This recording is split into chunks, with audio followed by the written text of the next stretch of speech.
Ladies and gentlemen, I've been waiting for this day for 2.5 years. And now it's finally here. I'll be honest, I'm actually incredibly nervous about this. This has been on some part of my mind for the last 2.5 years. Hi guys, hi Effie, hi everybody. Yeah, there's a lot of a backstory about this, but I guess I'm gonna keep it short. This is what I've been wanting to do ever since I got back to streaming about 3 months ago. So I've been back to streaming for 3 months now, but I specifically chose the date November 22nd when I came back to streaming solely for this event. To put it in layman's terms, I had this planned all along for the last 2.5 years, and I was just waiting for this moment. And as you can see right behind me, I'm all prepped. Yeah, so kind of full disclosure, I've never done one of these endurance marathons solo before, let alone 12 hours. I haven't done a gaming session like this since I was in, high school, I think. But for those of you who are here for the first time, don't know how this works, first of all, hi, I'm Riley Warsinger. I was gone for streaming for 2.5 years, and then I came back, and, here I am. The less said, the better. But, how we kind of got here, or I'll get to that later, but the retrospective series that I usually do with streams like this, I don't normally always do a stream like this, but when I do, I go all out. When I said I was going to include everything, it was literally including the kitchen sink. Yeah, I'm still nervous. But for the retrospective series for like this, how I'm gonna break this up is like the first quarter or so of this, we're gonna do our usual, React Andy stuff. I have so much content loaded right now. I have like 3 hours worth of VODs and stuff that I want to go through, and then after that we'll go through the library of launch titles. I know I'm a little bit late on this. I mean, it's February now, but I wanted to do this literally the day one that I came back to streaming. And had I not gone on the extended hiatus that I did for however many years, 2.5 years, we would have done this earlier. So, I kind of have to apologize on my behalf. So, yeah, I'm just trying to get all the butterflies out, but yeah, before we even get into the retrospective reactions kind of stuff, I kind of just want to share a couple, personal memories about how I got here. And right now, I'm not listening to music. It really all starts with this one. I have my modded 360 up ready to go, but this right here is my brother's Xbox 360. It is since red ringed, but I kind of just want to do a visual perspective, just kind of. So this goes back about 2009, 2010. This is kind of my first foray into non-Nintendo games. Like, I exclusively grew up on a GameCube, and then we got the Wii. How I got to here was, to put it bluntly, I broke the family Wii as a kid. I was always interested in console modding. I was a console tinkerer even as a kid. I was trying to do upgrades, enhancements, all the stuff that I didn't think. Yeah, I broke the family Wii, and they still have not let me live that down since. I mean, not that it matters anymore. I got a modded Wii or whatever. But anyways, what happened was, like, I inserted the SD card, and it kind of just got stuck in there. When I tried to pull it out, a bunch of wires came out, and the whole thing broke. So we were without a Wii, and I kind of just came down to my basement one day, and all of a sudden my brother had an Xbox 360. Don't exactly remember or asked why and how he got one, but he wanted most of the better sports games, because he was the sports gamer. Most of the better sports games were on the 360, so we had the NHL, the Maddens and whatnot, and all that. So it was just kind of an out of the blue transfer from the Wii to the 360. We didn't really even have any of the games that were on both Wii and 360 just transfer over. We just kind of start out from scratch, but so that was just kind of an out of the blue ordinary day sometime in 2009, 2010.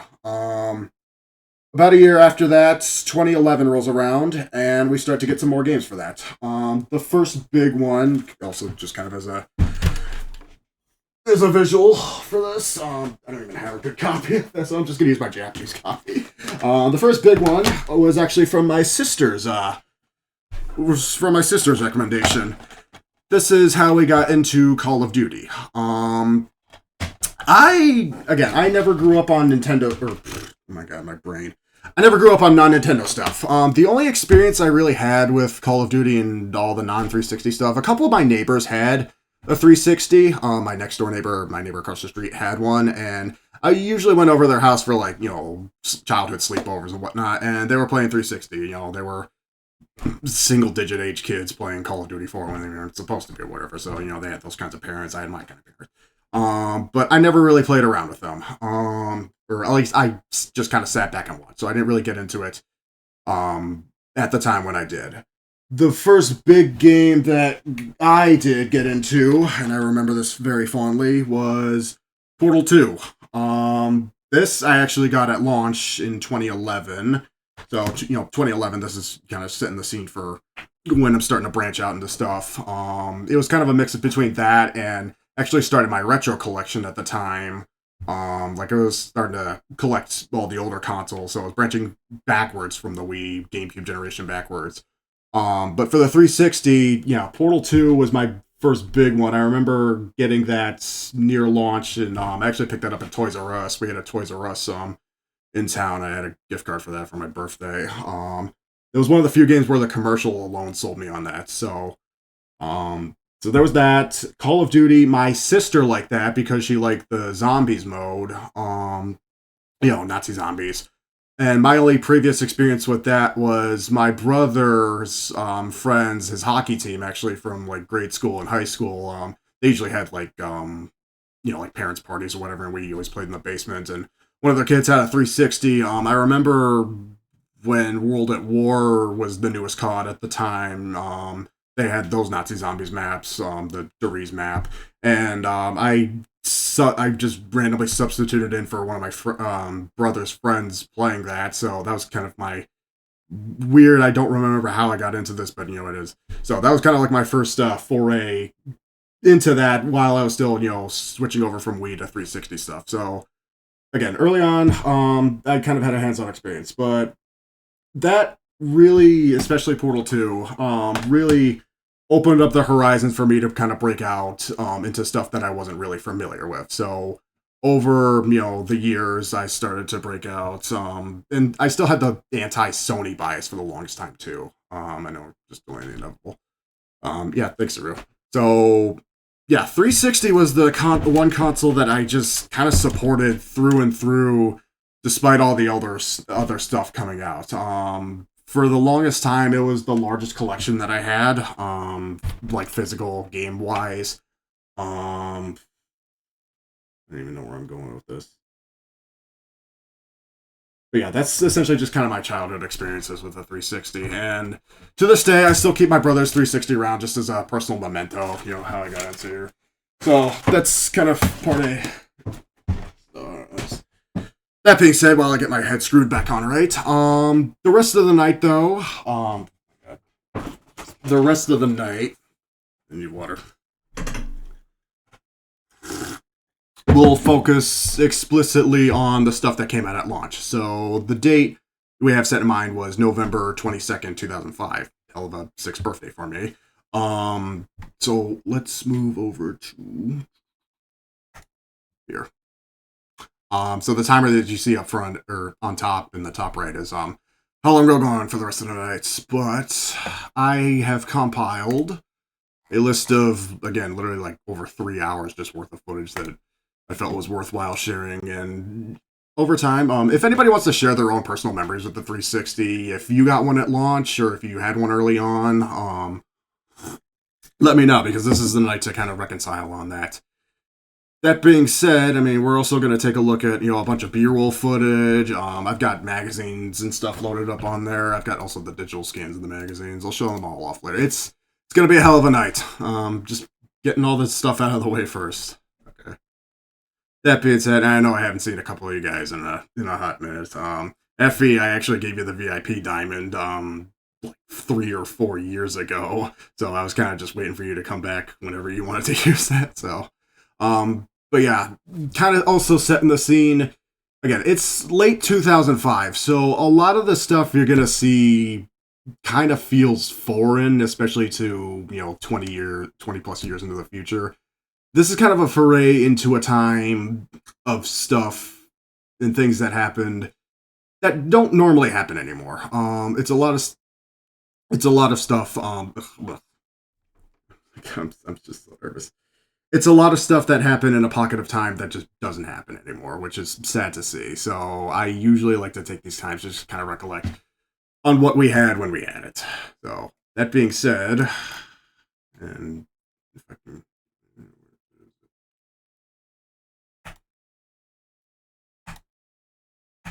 There we go. Ladies and gentlemen, welcome to 2005.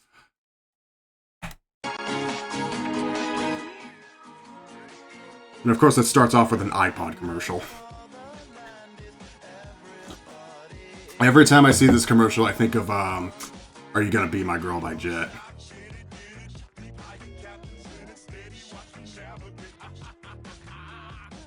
So the first video that I have, this was about April or May 2005, so this is just before the initial launch.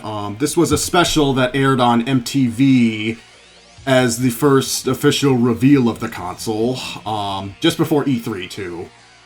So this shows off the console to the public for the first time. And take a look at who they got to host this, by the way.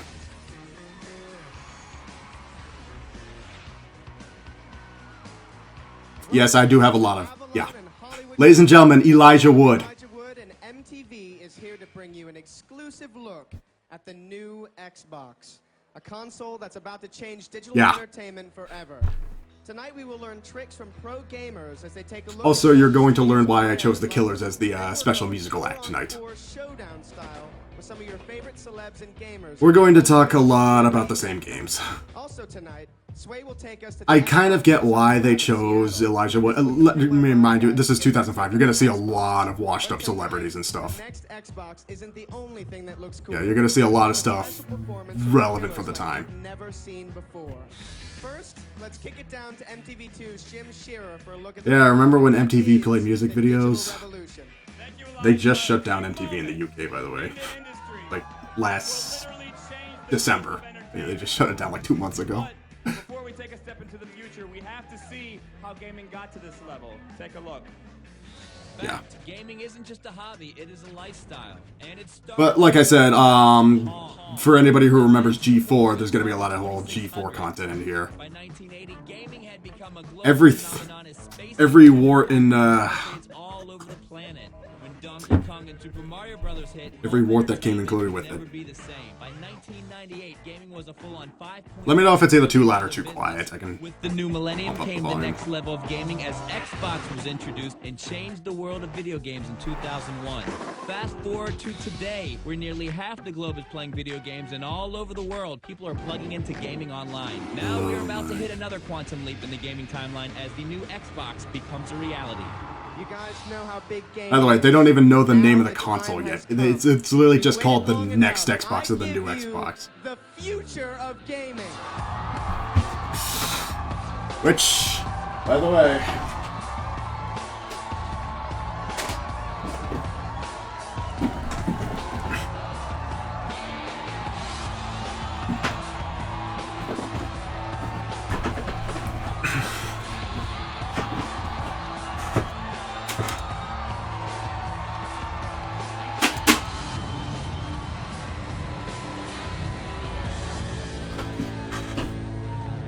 what an absolute beast of a reveal. Boy. In just 4 short years after the original Xbox, by the way.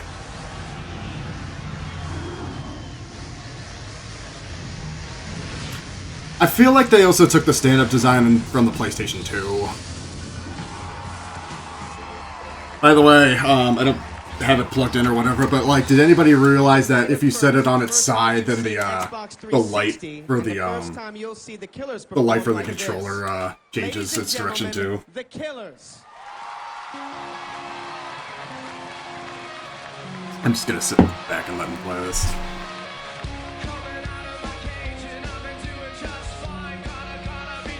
Hot Fuss, what a hell of a debut album.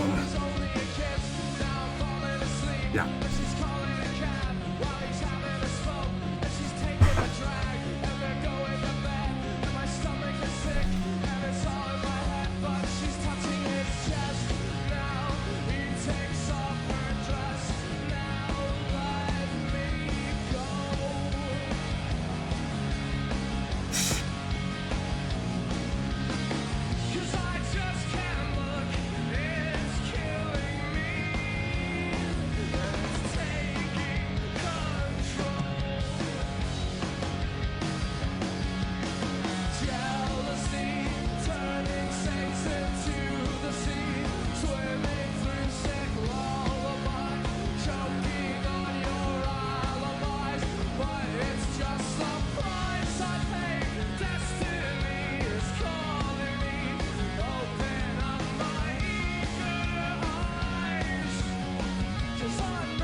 Of course, the video quality is also perfect at the time.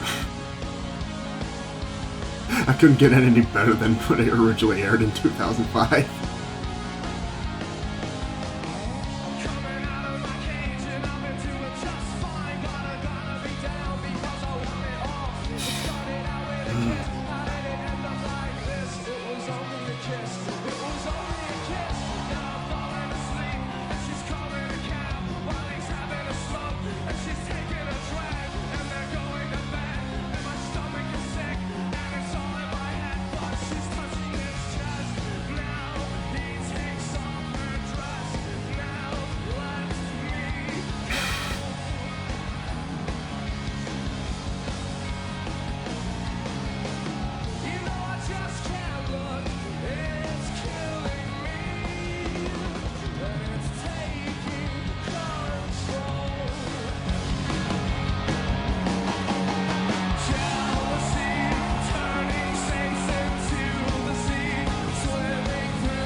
And we're still singing this song at karaoke bars 20 years later, by the way. That's how well this band holds up.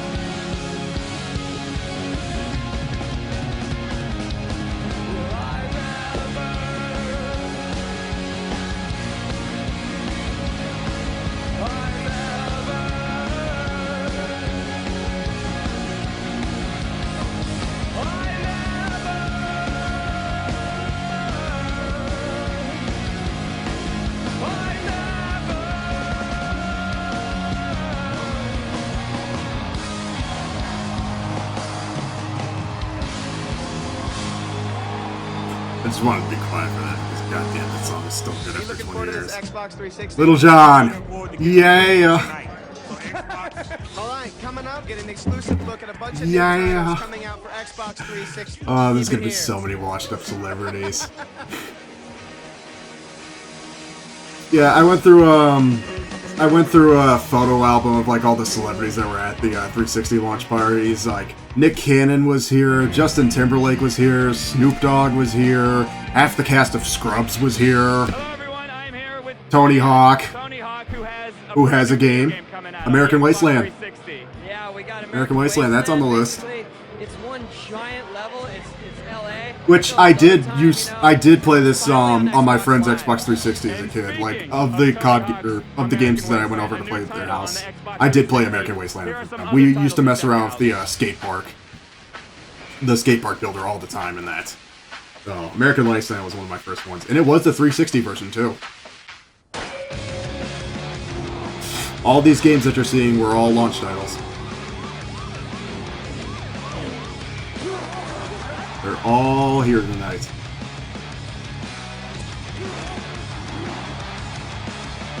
Okay, and that's it, my people, to do Xbox 360, the holy grail of gaming, and it's all about customization, and there's nobody that knows more about that. To answer your comment, by the way, Effie, it's not that there wasn't any HD at this time, it's that this literally was like the start of HD for consoles full time. Absolutely, dog. Like, we had a little bit of it with, you know, 1080, 720 stuff with the PS2, Xbox, but this is the first time it was like fully integrated. And all the next cars, they definitely gonna have that Xbox. Oh, yeah, remember the show Pimp My Ride? Because that was relevant at this time. That you guys did to pimp out the original Xbox. By the way, Pimp My Ride has a 360 game. I thought that was only on PS2, but it's on 360 as well. Usually, my man X is the one taking center stage. Pimp My Ride. Today, a different Whatever happened to all those cars? Also, from what I heard, like, some of the cars that they modded for Pimp My Ride were so heavily modded that either A, they weren't street legal, or B, they couldn't even be driven anymore. And now it's time to pimp the box. So, Mad Mike, what do you got? Let's make it sinister. Y'all ever want to just play your Xbox 360 while you were fucking driving? Just play Need for Speed Most Wanted, but instead you're actually fucking driving. Skull, crossbones, right on the top. Then after that, Sean took and cut metal pieces, welded it, and mounted a monitor. Put the LEDs in the skull and made it work. All right, Mad Mike, show me what you got, dog. Check this out, Shady. What the We got a fuck is 15-inch that? flip-up monitor. We got the LEDs. We got the skull and the crossbones. And check out Oh that my bling. God. This is the way the Xbox. You know, did anybody ever have one of those LCD monitors that they... Oh my god, don't do stuff. You've been pimped. What you guys got? Did anybody ever have one of those LCD monitors that you attach to your PS2, Xbox, or GameCube? I never had that, but I had the Velcro monitors that you attach to the head straps on the back of your cars, and that's how I used to play GameCube on car rides as a kid. And I still have that for my car. I did that for Adam's sake. Whenever we ever go on long road trips, I usually throw in the GameCube in the back. Those LCD screens also, like, if you find them in decent condition, they go for a bit on eBay. But they're terrible now. You're better off just getting, like, new gen parts instead of just using all the old capacitor stuff. So we took this gesture, which is really So these were all the 360 prototype designs before we got back to no more game ports. We're going this. wireless. So that brings us to the final design. Yeah, it's 2005. It's time to cut the cord on everything. What's going on, man? All right, okay, so, you know, when you're a gamer, you always have problems. Maybe your girlfriend or your mom, you know, they don't want this thing hanging around the living room, but this right here looks real slick. Was that I kind of neglected to add any news reports about the Red Ring of Death, but it's also heavily implied. And you can replace the front, put on any face you Yeah, want. face plates. That's another thing I have to mention. I do want to get a new faceplate for my modded 360. Some of the faceplates that I want to get though are kind of really hard to find. Like the one that I just showed earlier. This this one, this E305 one. That's kind of hard to find. It was only given out at E3. It was limited quantities. In the real world, the internet's given us things like eBay and Amazon where you can go buy real stuff. The Live Marketplace is that same concept, but for virtual stuff. So you want to go style your character. Yeah, remember when buying games digitally was kind of a new concept at the time? What about downloads, Jay? Oh, yeah, that E305 one that I just showed, that's a couple $100. Yeah, some of the rare faceplates are... For Halo or Perfect Dark, you can do that. It's a very customizable console, though. Like, you can change the faceplate, you can change the background, or you can change the wallpaper. I think you guys on. It's one of the most customizable consoles I've seen of its generation. Alright, cool. Xbox 360. Couldn't do that with the Wii. Feel the experience. Coming up, Uber gamers Amy Brady, Dee Palmer, and Matt Green Day. Neo for a global first, a sneak peek I inside added that UK's to the renowned playlist, Rare too. Studios. To get more info on Xbox Rare. 360, hit MTV. Yeah, the Microsoft era of Rare, by the way, post Nintendo, post Star Fox Adventures. Keep it here. That's the big game that I gotta mention later on. I mean, we're gonna see a lot more of that, but if they do a buy-up on Perfect Dark Zero, oh boy. Well, this is a huge, huge night for Xbox. I've got Ryan here. We're gonna talk about games. Do it. And you were saying... I'm in. Are you in? I'm in. Who, I'm invested. Jumped in. Who actually is in? Everybody here is in. That's Obviously. right. In what? Cameo! a game that was supposed to come out on GameCube. Gears of War didn't launch until mid-06. Quick 4, I've got that. COD 2. Yeah, remember when Call of Duty 2 was the newest game in the series? Not Black Ops 2, not Modern Warfare 2, not any of the other sequels. Regular ass Call of Duty 2. That's how far back we are in the timeline here. Inside scoop on Perfect Dark Zero when you were over in England. Yes, they're doing a buy-up on Perfect Dark Zero. Most fun I've had in a long time. Let me,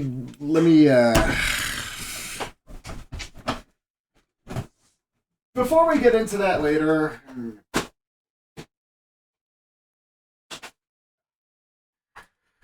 the world has kind of a mixed history about Perfect Dark Zero. In fact, I don't even know why I have 2 copies of it. Actually, no, this one's Japanese. I imported a Japanese copy, but let me tell you a little thing about Perfect Dark Zero. This was the most overhyped game for the 360 launch. So bring out one more thing just for clout. Remember, this is Perfect Dark Zero, the sequel to the N64 Perfect Dark. The beloved N64 Perfect Dark. If you forgot that Perfect Dark on N64 had a sequel that came out on 360, you're about to find out why. But for my personal recollection, Perfect Dark Zero was one of those games that was overhyped and this was a game that was in development for a good while. But likewise, as I mentioned, Nintendo kind of threw Rare under the bus after the GameCube era, and Microsoft swooped them up. So, after post-Star Fox Adventures. So, Perfect Dark Zero changed from GameCube to OG Xbox, and then mid-2005 came, and they were like, fuck it, we got a new Xbox coming out, might as well throw that. And Cameo, because Cameo was also in development for a while. But there were a lot of changes, let's say. Not necessarily for the better. Y'all remember what Joanna Dark looks like in the original, right? What's a good magazine?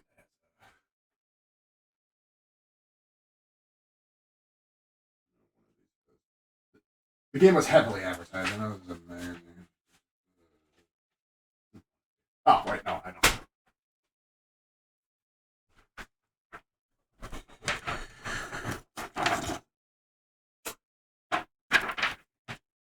Granted, it's a prequel, so obviously it's not going to be the same or whatever. Either way, it was a little too different for its time. Not only was the art style and everything completely different. First of all, or next of all, most of the people who worked on the original Perfect Dark did not work on Perfect Dark Zero. Those guys who worked on the original Perfect Dark went on to form Free Radical, and at this time were working on a game called Second Sight and Time Splitters 3 Future Perfect, which both came out 04-05. The guys who were working on Perfect Dark Zero did not really have a good source on the original series, or on the original the original stuff. So there's a good Matt McMuscle's What Happened video I'm sorry, I'm going over. There's a good. The point being, it was a game that we all hyped up because, we all loved the original game. And then this came out after 5 whatever years in development and played pretty much nothing like the original game. Likewise, again, it was also 05. Halo was still, king of the hill for FPSs. Everybody tried to be the next big Halo. The term Halo Killer was also thrown around when Halo 2 came out. Killzone, on PS2. That was supposed to be, quote-unquote, a Halo Killer, and then Battlefield or whatever. Perfect Dark, I kind of felt like tried to also be one of those, quote-unquote, Halo Killers in some news magazines or whatever. Likewise, Perfect Dark should have just ended up being the next Perfect Dark, as Halo was, the next Halo. The next Halo Killer was fucking Halo. It was Halo 3.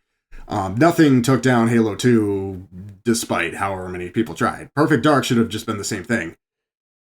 Rather, at least for the multiplayer sake and what you're about to see, Perfect Dark wasn't the next Halo. Perfect Dark Zero was the next Counter-Strike. They turned the multiplayer into Counter-Strike.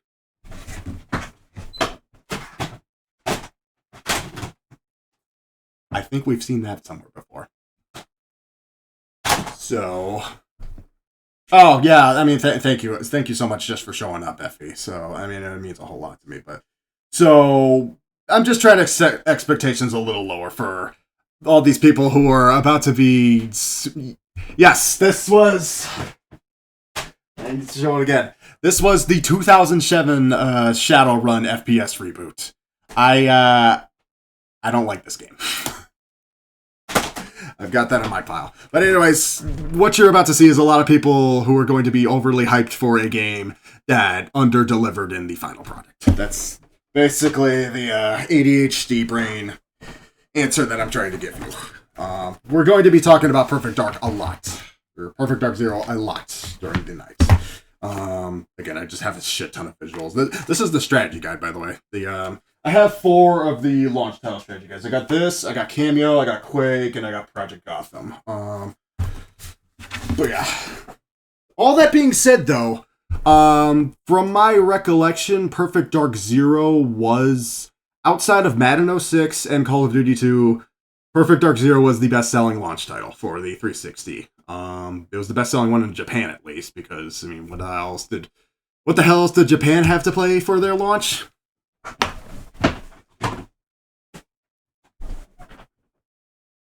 Tetris. Japan launched with Tetris for the 360.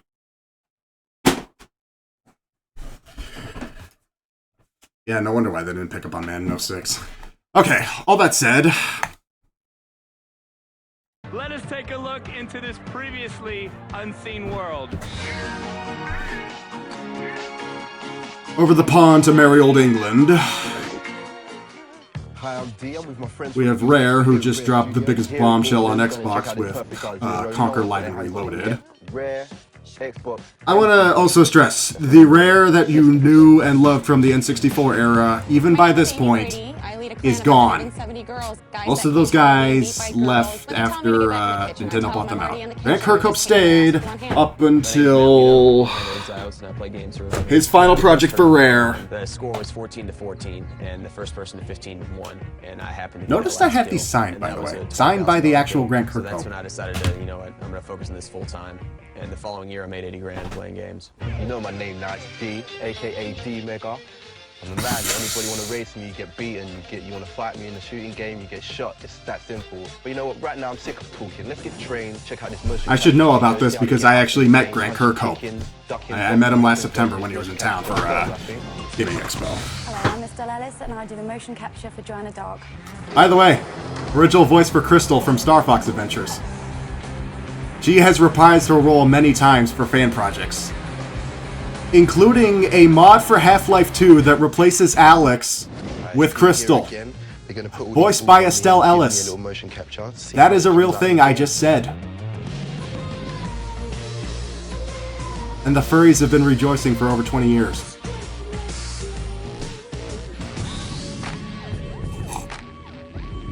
I believe Estelle was also the original voice of Joanna. Yeah, well, that's it. I just done my thing. Those guys did their thing. I'm in the game, so... By the way, this is how most sports games are also made.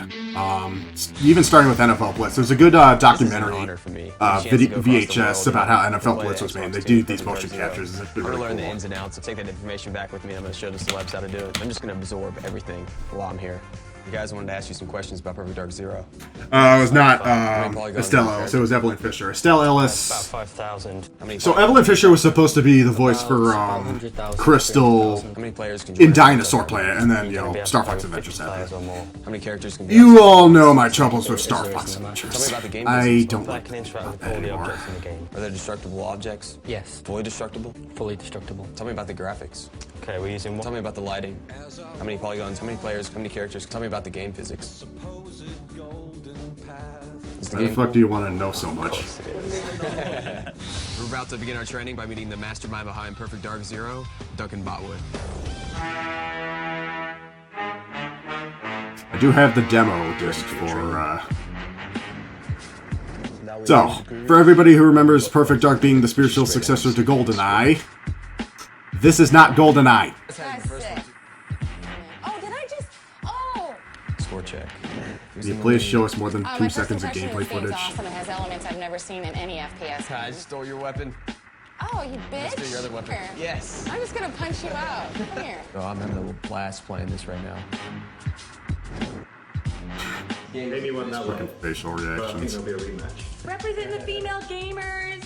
I've got my little tricks here. I've got my little tactics. Gamer girls were not respected at this When time. they think they're ready, they can step to me. They still I'm kind of here, aren't. Nothing. If it comes down to the finals, maybe it's I'm team glad to versus see my nothing's team. changed. I'm gonna ask my team to keep the score close. She doesn't feel too bad, but there's no doubt in my mind we're gonna win. Bring it on, bitch. They should have got Stevie Case to play this. Now me and my friends from the US, Amy, Hola. Matt. Don't touch me, I'm still playing. Okay. We've learned this game. We've got our training. We're coming back to the LA. We'll see you soon. All right, it's time to apply what you've learned. This is where it's going down. The first ever 4-on-4 live competition of Perfect Dark Zero. Which, by the way, like online, even for the time it was impressive, online, this game supports like 32 players, I think, online. They really went all out with the online multiplayer for this. And once again, I urge to remind you, the online multiplayer is a Counter-Strike clone. Amy, your sister Amber is hunting you, she says. I just killed. D and Matt going at it, and you haven't been able to hit the death blow yet.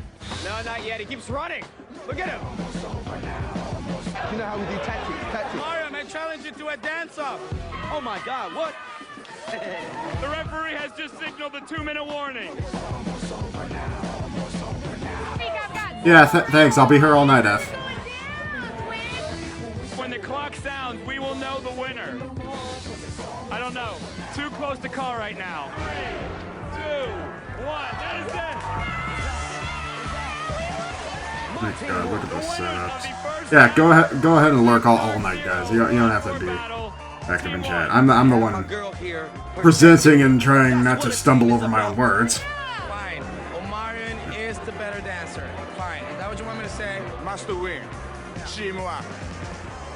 Okay. Matt, they are bragging over here that they defeated one of the top gamers in the world. How do you respond to that?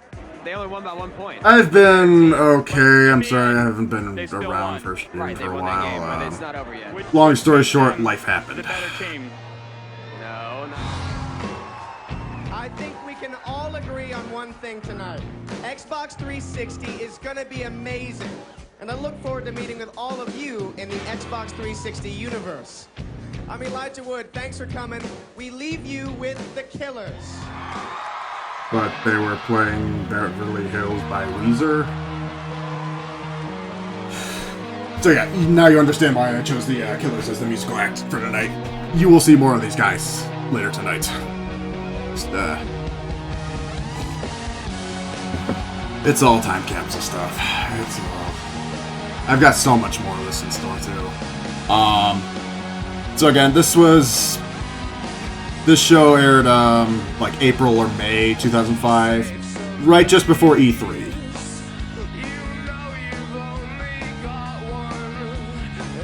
I feel like they showed like 5 minutes worth of Xbox 360 stuff and then like 15 minutes of literally everything else. Typical MTV.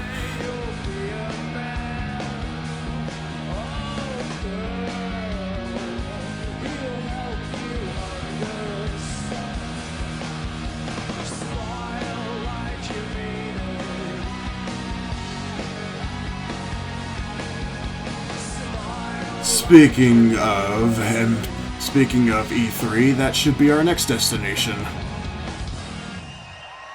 I've been meaning to go back to doing E3 retrospectives at some point too, because I still want to do 04, 05, and 06. Speaking of E3, this is where we are. So about a month later, yep, gotcha. So about a month later, E3 rolled around and Microsoft had their booth set up.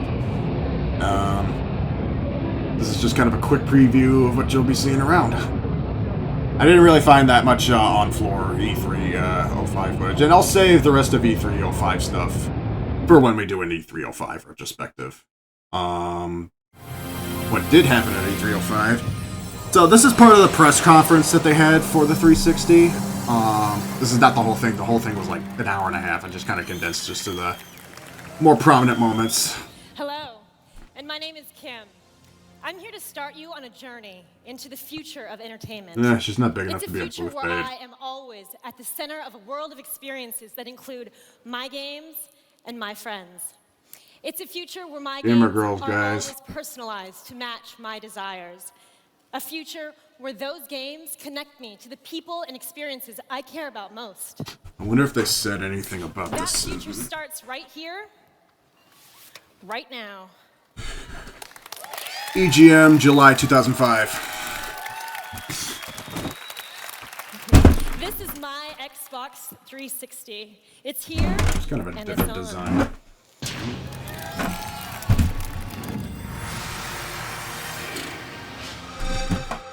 What was Welcome to the future of gaming. We're here So, tonight to offer big new ways name to executives experience at this games time. and I entertainment. don't know if Peter Moore redefine was what it means at the to show, have but fun. Peter Moore was the Tonight, we are very pleased to big guy announce behind the Xbox that at the Xbox time. 360 will be backwards compatible with the top-selling Xbox games. Yeah, so likewise with Halo being the biggest thing since sliced bread at the time. Exclusively on Xbox 360. Oh, they're showing off Dead or Alive 4 first. Yeah, likewise with Halo being the biggest thing since sliced bread, they made the very smart move to have Halo 1 and 2 be backwards compatible right out the gate.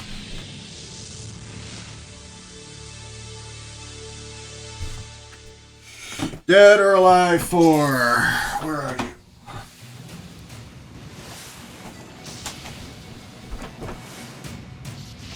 English and Japanese.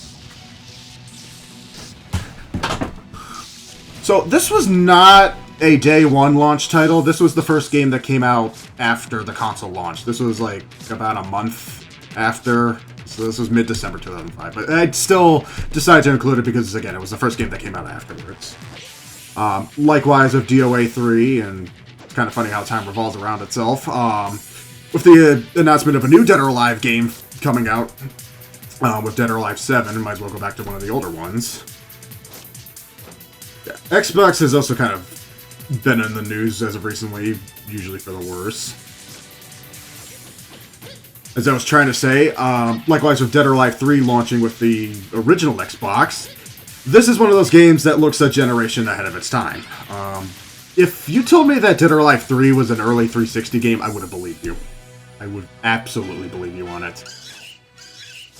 The quality of this video doesn't do this justice. This game still looks amazing 20 years later.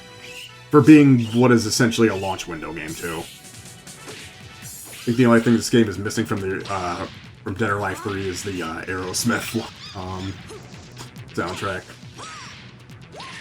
Also, Ayane over Kasumi. Fight me on that.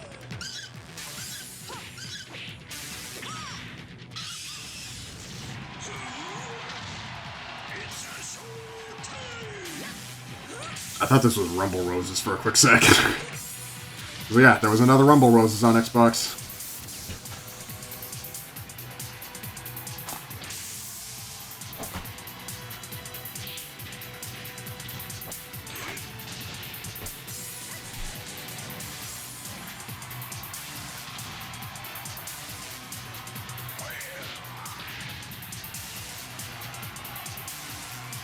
Again, if you think this game looks good now, wait. Imagine people seeing this for the first time in full HD 20 years ago. It looks just as good then as it does now.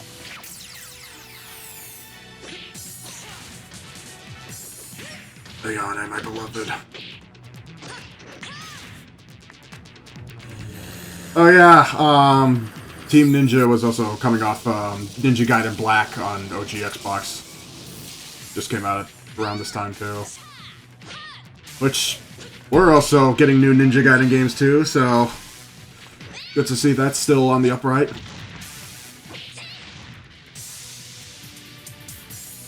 Seriously, doesn't this feel like Rumble Rose is not Dead or Alive? don't have Rumble Roses yet. I should get that for my 360. Oh, great. It's the Skeleton Pirate thing from Eternal Darkness.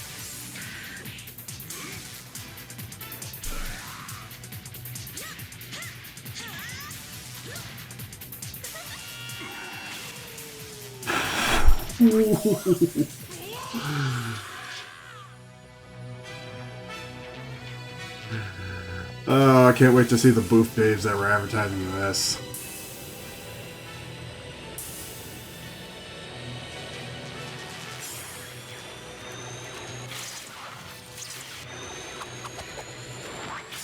I'm thirsty. I need to crack open some balls. Oh, yeah, by the way, when I mentioned there would be balls, there absolutely will be balls tonight.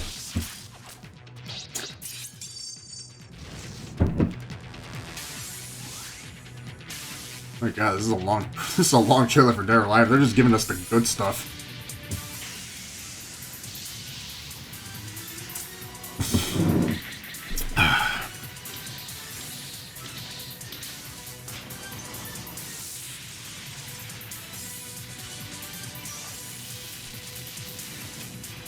That's Ryu from Ninja Gaiden, right?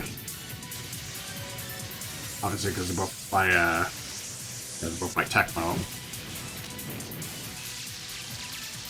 It would make sense. Again, Ninja Gaiden Black just came out on OG Xbox at this time. Good show. The unity of our vision extends to the entire family. Oh boy, all the wireless crap. It will all look great in the living room, no matter where. Yeah, I've got those on file too. It includes a wireless controller that finally untethers the gamer from the console. Even with batteries, it'll be lighter, smaller, and more comfortable than today's Xbox controllers. And they got that right. Oh my god. The thing is, I bought the play and charge kit for this, but take a stroll with there we go. Cameo. Now the great thing about Xbox 360 Cameo, Elements Power. Right here you hit the Xbox. For those who remember my E3 2001 retrospective, this game was featured back then. That's clean, consistent. Yes, there will be blades tonight too. I do have blades on my 360. And you have instant access to your games, your friends, and all of your entertainment. One of the best UIs that should have never been Now changed. these are sort of a record of everything you've accomplished across your entire You'd be surprised how much people would pay top dollar for unmodded Blades 360s that have not red ringed yet. There he is, Peter Moore. Guy who saved Sega from kicking the bucket. Partially. A new game under development from the legendary Lost Odyssey. Hironobu Sakaguchi, the Final creator Fantasy of the guy. original Final Fantasy series.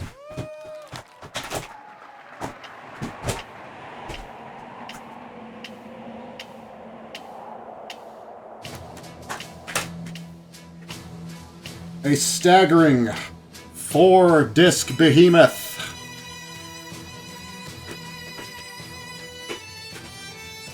And also, this is one of the best games that this is one of the games that did the best in Japan. I believe this is still console locked to the 360. I don't think they've ever ported this since.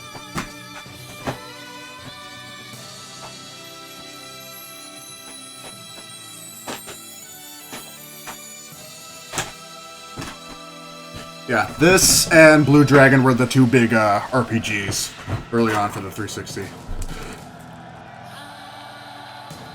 By the way, this didn't release until 2008. They're showing this off 3 years earlier.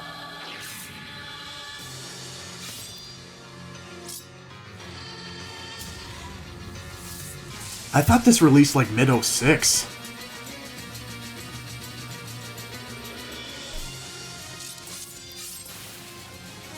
Yeah, why not get the Final Fantasy guy? I mean, Final Fantasy 11 was coming to 360 at this time, too. PS3 wasn't out for another year.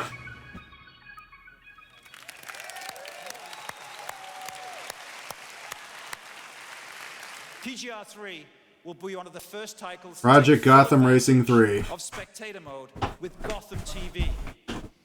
You can cheer your friends, you can scout your opponents, You can learn new tracks by seeing how more experienced players negotiate the corners. Still have yet to play much of this one. Start your engines.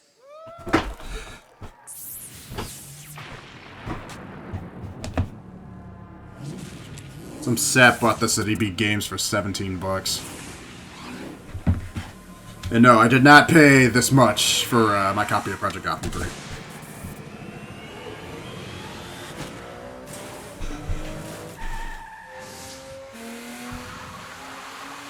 I feel like these games didn't get as much, they got a lot of praise back then, but they didn't get as much praise as they still do now. Miss Bizarre Creations, they made some really good racers. These are the guys who made Blur. They went out with Blur.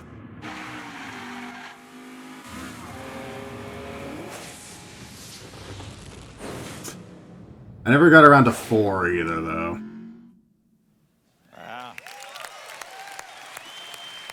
Maybe more than any other publisher, Ubisoft has been at the forefront of the quest to create realistic environments. Good old Ubisoft. The platform to limit. And now with Xbox 360, they have all of the What do they have up their sleeve? to deliver an experience that will place you completely in the moment. Tom Clancy's Ghost Recon 3 drops you in urban warfare. Drop the ball on that. I will be fully transparent. I don't give a shit about any Tom Clancy game. Soldier of the future. There's way too many of these, and they're all way too similar. You guys remember 2013? Can't wait for that year to happen.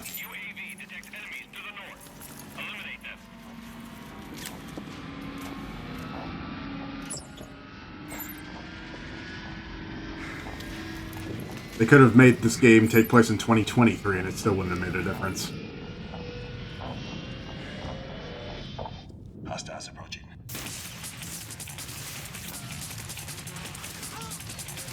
I love me a good shmup.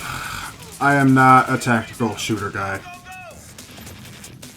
And that's why I don't play Tom Clancy.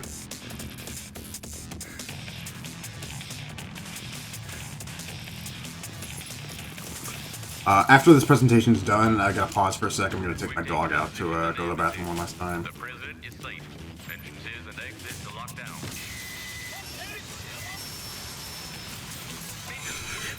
This obviously wasn't a launch game. This probably came out way later, like mid-06, I would have estimated.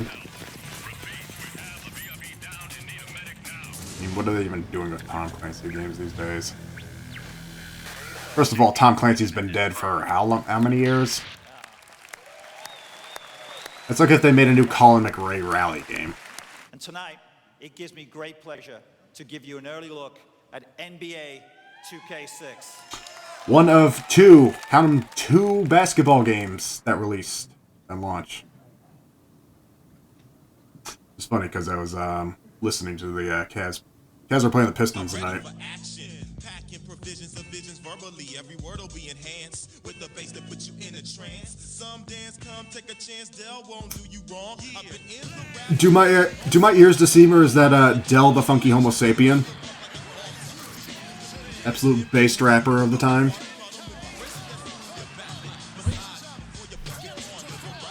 He knows about the proto-culture.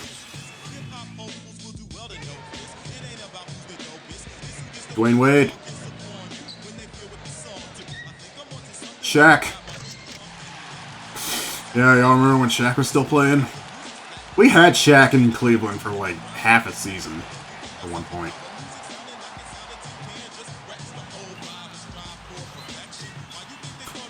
I wonder which was the better received game, 2K6 or NBA Live 06. Because again, once upon a time, there were multiple sports franchises running at the same time. No more NFL 2K at this time, though. Enormous environments, innovative I've got it, 2K6 back there. Really fun gameplay. Let's look at a title that will feed the hardcore and have stronger appeal to the broader gaming audience. For every vision of light, there will be one of dark. Really? That's a bold thing to say about cameo elements of power. There will be one of chaos. this world. Gonna put all this stuff back. At least Rare was generous enough to add this back in the Rare Replay collection. Only you can unleash them. But once again, I remind you, this was supposed to come out on GameCube.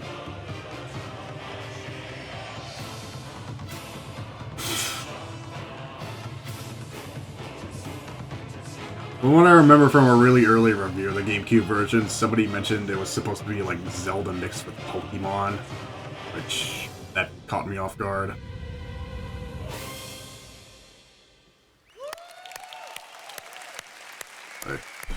Call of Duty 2 uses advanced artificial intelligence in its all-new battle chatter system to make games more immersive than ever before. And it surrounds you with battlefield. Still a good COD game. I've played through this one. When incoming enemy fire whistles past your head. For a pre-nuke COD game, this might be the best one that still holds up. Exclusively on Xbox 360. With asterisk, because, once again, this is a port of the PC Call of Duty 2, not Big Red One. It's like the one COD game where there's like two different versions of the same thing.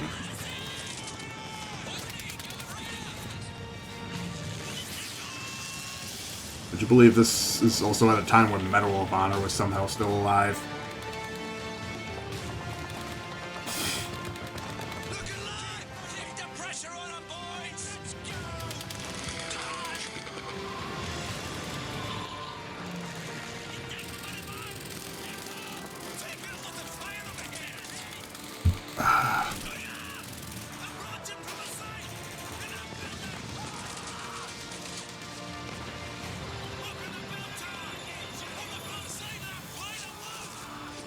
I mean, it was also thanks to the Medal of Honor that pretty much every major FPS pre-nuke had to be set in World War II, besides Halo.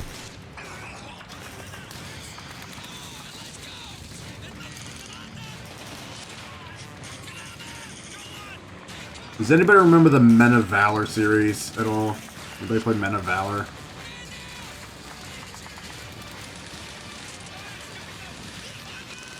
Again, I rest assure you, for the frame rate that preview was being shown at, it actually is a decent game. It's not going to be 60 FPS on 360. No, it barely hits 30 FPS.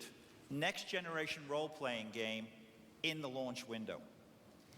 Morrowind was one of the best-selling role-playing games ever on the Xbox. The sequel to this incredible game is called Elder Scrolls 4: Oblivion.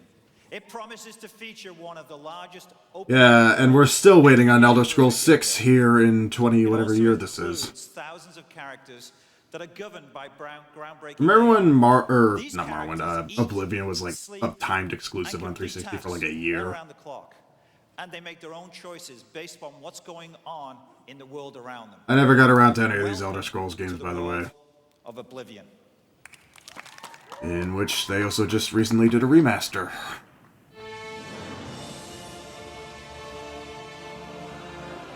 And launch window, my ass. This came out like mid-06. Who's going back to playing Oblivion on 360, though? Like, never mind Skyrim. What about Oblivion? Morrowind was kind of a technical marvel for the OG Xbox, too. That's kind of a rough version of the game to go back to, from what I remember. These are the closing days of the Third Era. And the final hours of my life. Stop right there, criminal scum!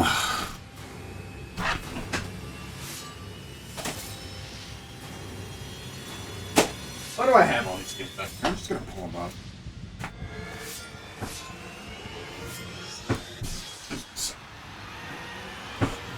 Enough.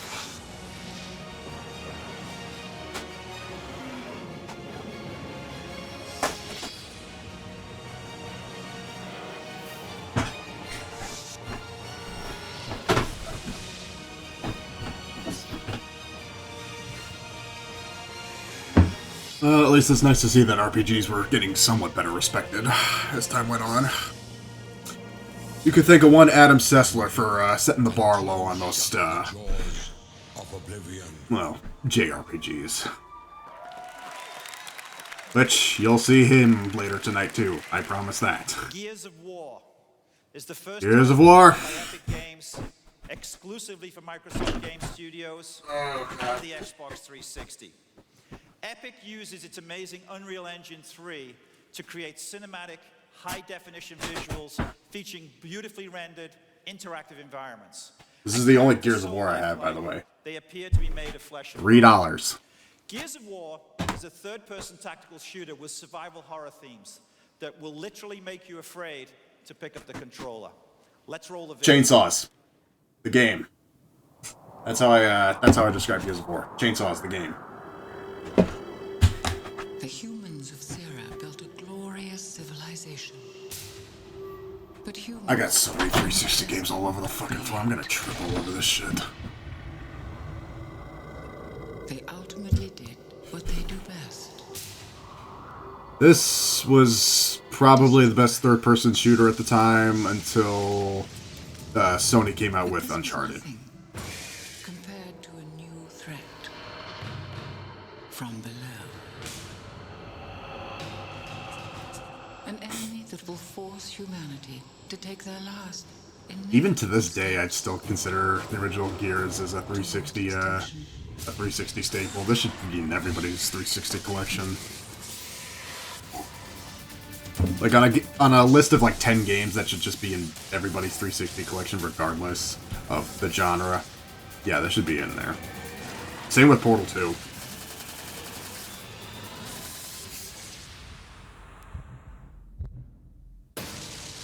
I didn't know anybody who had played Gears of War, like when it was a newer, more relevant series. Because everybody was just kind of tied to, or tethered to COD and Halo at the time. But yeah, remember when Epic used to be cool? Oh boy, it's Madden time. It's Madden time. A lot more her than Jay and I have got, let me tell you. So let me guess, your name's not Kim, right? Okay. No. Let me introduce you to Oakland Raider All-Pro Robert Gallery. Oakland.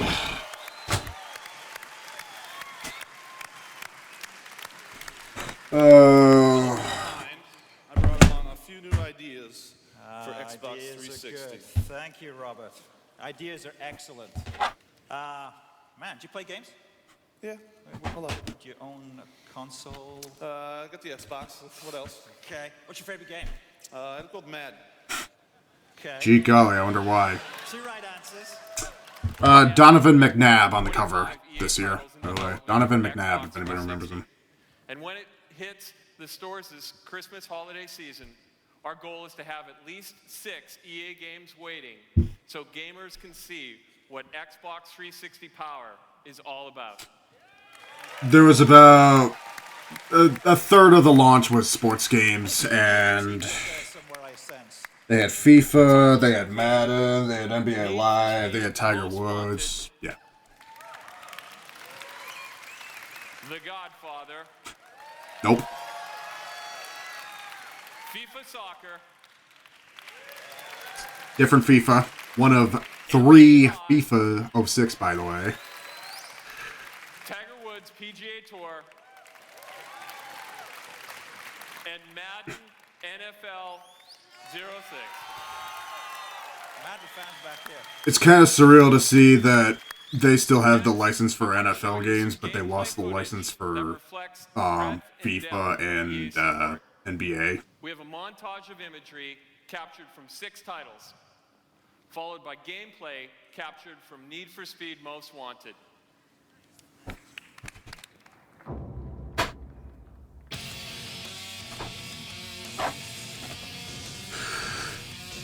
You're going to see some high-end gameplay from this today, by the way. Crossing fingers.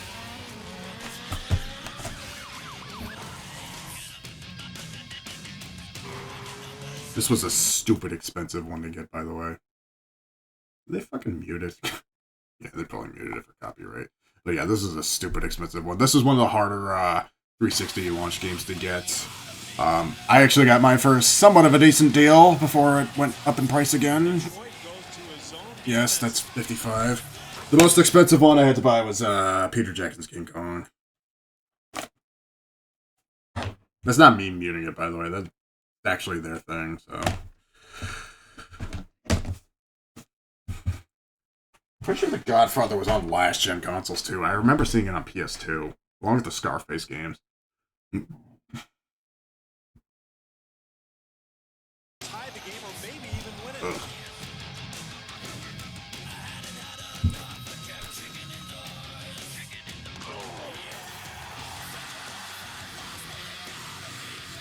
Yes, the yearly Madden. Although, again, some of these releases, at least on the launch set, they were the only HD versions at the time. I guess hence also why they're so expensive. Like, Most Wanted 05, outside of the PC release, this was the only HD one. Peter Jackson's King Kong, that was the only HD one.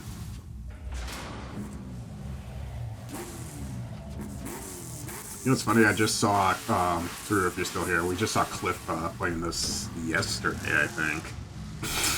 This game is jank as all hell. The cutscenes in this are hilarious. They're weirdly like FMV CGI mix. Think of like the music video for like Train Calling All Angels or Linkin Park's In the End. Like that weird level of mix.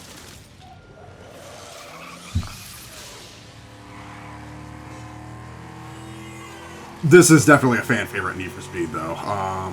Underground 1 and 2 are still my favorites, but this is still somewhere on the podium. It definitely beats the 2012 Most Wanted, one that everybody wanted to forget.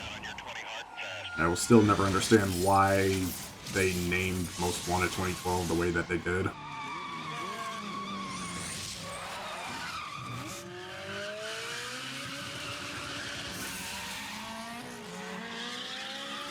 So you kind of had a toss-up of racers for the launch. You either had this or Ridge Racer 6. Pick your poison.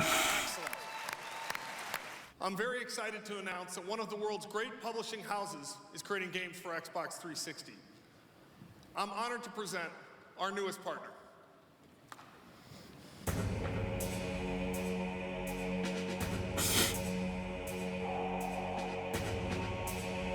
Wait, is this...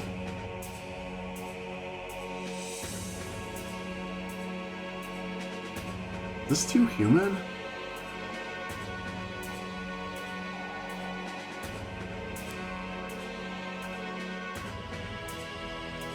Are they talking about Silicon Knights? Alright, no, this is Final Fantasy 11.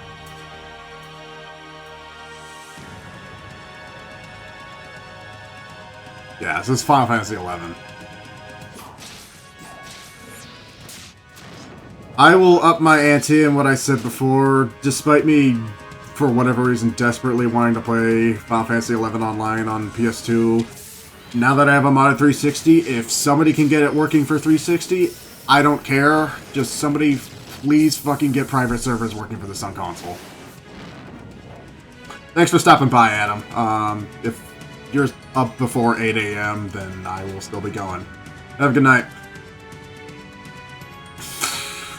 I'm kind of in the mood for a new RPG to play anyway. I'm not gonna say that while I'm still working on Tales of Symphonia. But yeah, as of right now, all those Final Fantasy 11 discs, they're coasters right now. That Square Enix will join with Microsoft and Xbox to bring our games to Xbox 360 and Xbox Live. No, English is not a native language. Tonight, I'd like to share with you a sneak preview of what we believe the future of video games might look like. We created this real-time rendered image, taking advantage of Xbox 360's superb graphics power. Thank you very much. Yeah, let's see how well the console's doing in your native homeland, bud. sorry to say, Blue Dragon and Lost Odyssey are not going to carry your console through this entire generation. Surprisingly enough, though, the 360 was Microsoft's best Xbox console. Sold at least 1 million units. Doesn't say much for Japan, but...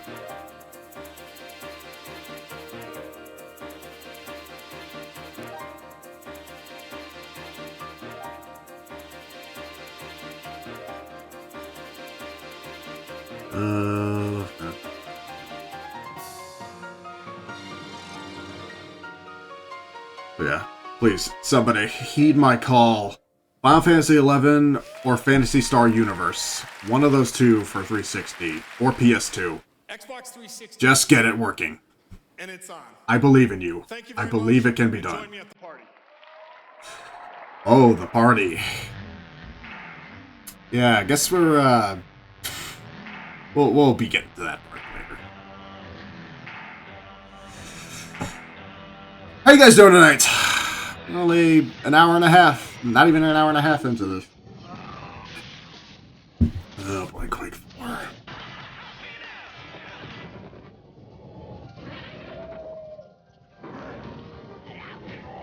As soon as this is done, I'm gonna pause. I'm gonna take a quick break, and I'm gonna take my dog out for last bathroom break. You need to stretch, get up, get some snacks, get some balls. Please consume balls. I urge you to consume thy balls. Good darkness.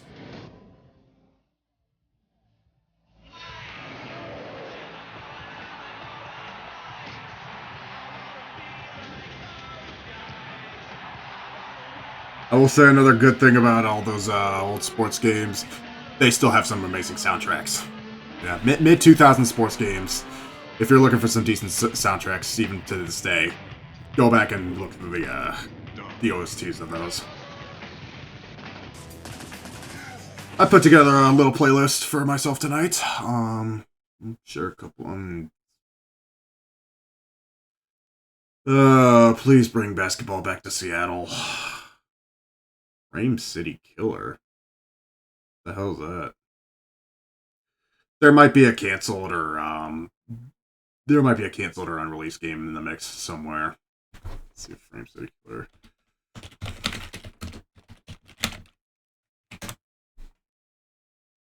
Oh, no, it actually was released. Was it?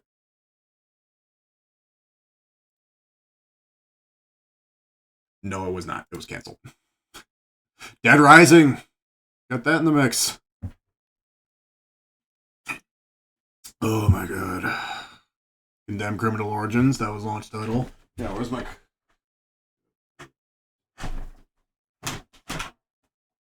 Dead Rising. Yeah, it's right between Dead Island and Dead Space. I apologize that they're full auto, that's in there. Back to the depot. Take your time, I'm gonna be here all night. The outfit, I was looking at a lot of these, some of these games through the VGL library session on Tuesday and Wednesday. You recognize a couple of these names. Full Auto was another really early release. It was like, I want to say it was like February 06. So Saints Row. And yeah, Perfect Dark Zero. We're going to be discussing that one all night. NHL, I can't wait till we get to play NHL. Of the few sports games that I've got in the list tonight, 99 Nights, that was another big one. 99 Nights 2 went up a lot in price. Okay. That's the end of that. Again, I will be right back. Give me another 10-ish minutes, and we will get the ball rolling. I've still got so many more videos to show. All right, thanks for tuning in, guys. Thanks for tuning in, guys. Stick around. We'll be right back.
this empty street on the boulevard of broken dreams, where the city sleeps and I'm the only one, and I walk up my shadows. Okay, I'm back. I'm here. Boy, did that dog have to go. Hopefully nobody's left yet. Oh, sorry, I was just looking at my launch list. Where are we? So, that being said, I think they already just showed this. I have a couple recorded. Yeah, they already just showed this, so this was in the montage. I bet a little more of a E305 while we're still here. It's here and it's on. So we're here at this year's E3, checking out the new Xbox 360. One of the cool new features about it. Really? That's the nickname you're going with? Okay. Well, I promised Poof Babes, and this is probably the closest thing we're gonna get. Gamer girls, guys. They were a thing, and yeah, seriously, that's the fucking thing. Okay, what are we getting ourselves into? When I said I would show everything, I literally meant everything. I dig very deep for these sources, so none of the videos that I also am presenting tonight were previewed, by the way. So these are all blind reactions, just as you're seeing there now. So some of these I've just kind of dug up from the most obscure spots.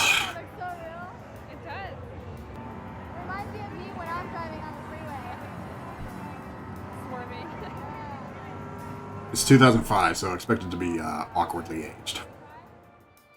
It's not the worst we've seen here on this channel, and by God, it's not going to be the last. So you're going to keep that down the whole time, and you're going to shift up. Now shift up. This is me teaching Adam how to play any of the games that I own. Oh my God, the audio is so bad. Who ripped this DVD? A lot of these I also dug around and got off the archive, so mileage varies. They reorganized around here a little bit while I was out there, just to clean some things up. That's your gas. Shift up, shift down. That's your 90. They all look like quack doctors, by the way. Need for Speed, most wanted. I'll be honest, after playing this on 360, I don't think I could play this on any other console. Technically, it's more of a last-gen game than it is next-gen. This is the only HD version of this that released at the time.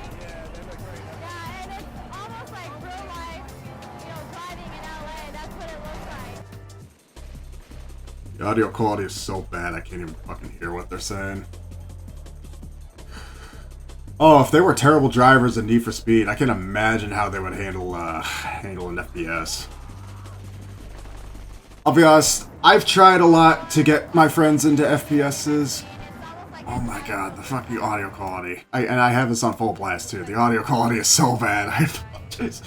But like, I've tried to get my friends into FPSs. By no means would I enter them in with fucking 2005 Call of Duty. But and yet again, I'm also surprised that Adam and I tackled Halo 3 together, despite me carrying him for most of that. Yeah, good to mention that Saving Private Ryan, because that movie is exactly how you got here. That and GoldenEye. Oh yeah, there were a couple Topspin sequels. I should remember that from yesterday. Yeah, Topspin. Remember that one game that was bundled in with every OG Xbox for a while that nobody cared to play? I still have it. Take that. He looks so sad. Look at him. He's like a guy. What college were these ladies attending at the time? What's wrong with him? Oh, okay. You're trying to play a sports game when you can barely handle stick.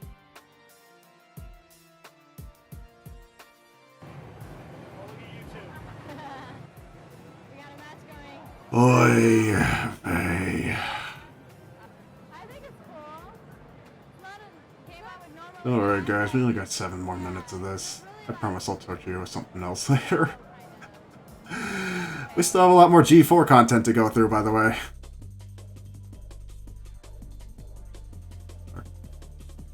Despite what has been said about Cameo tonight so far, I'm still very intrigued about this.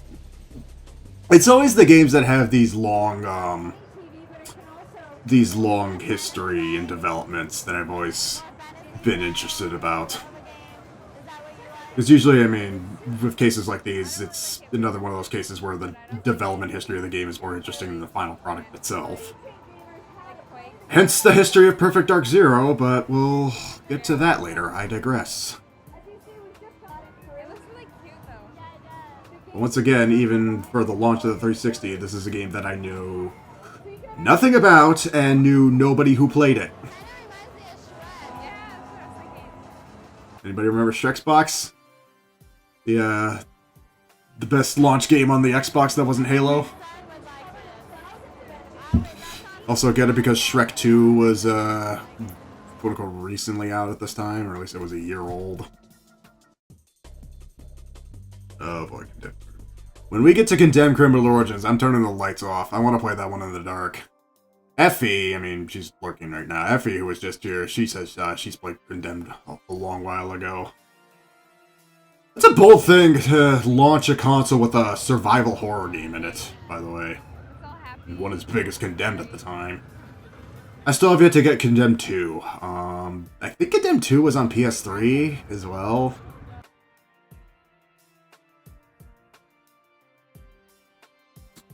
Most of the launch titles I don't even remember where or when I got. Like, some of them I just had for the longest time.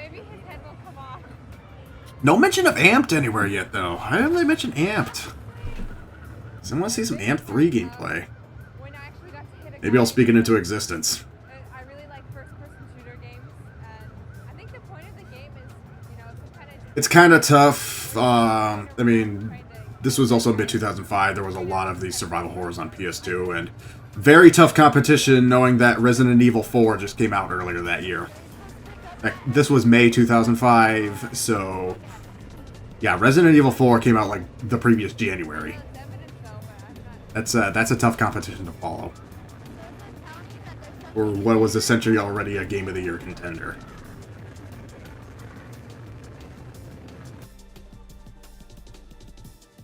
I think the evidence part is a little unnecessary. It's a good game, it's just a little bit slow. I think it's more for somebody who picks up on, like, the small details, like, you know, whether it's a dead body on the floor or a bottle with a blood stain on it. For those who just really were dying for an Eternal Darkness sequel, that was never going to happen. Hello. Ab and I played one race of this, and then we stopped. Well, to be honest, we also have to unlock. There's a lot of stuff to unlock in this that I just didn't unlock yet.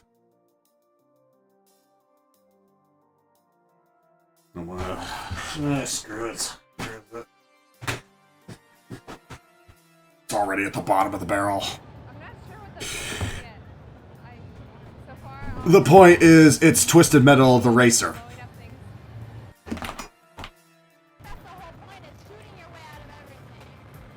Yeah, it's vehicular combat. But, like, as an actual racer. It's always a good premise. I wish we saw more decent vehicular combat. Because we haven't seen a Twisted Metal since, what, 2012? Even though we got a show out of it. Do we even have, like, a decent spiritual successor? Or, like, some indie vehicular combat? Like what's gonna be like the next Cell Damage? No, this could be free real estate. Somebody, get on this. We have the technology now. Ugh. Oh, that balls is gonna test drive. Oh, was this 06?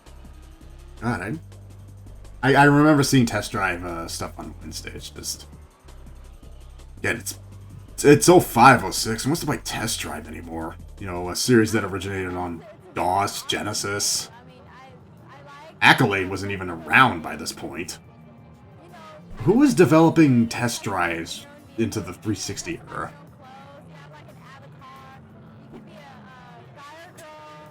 That's 1 balls down. I got 7 more.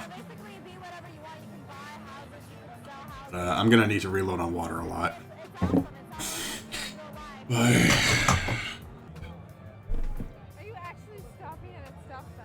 There's good racers on 360. I wouldn't consider Test Drive to be one of the more prominent ones. I think this is just kind of a washed-up series by this point. Midway? Again, Midway didn't even last. Midway didn't last till the end of the 360 era either. They were gone by like 2009, 2010.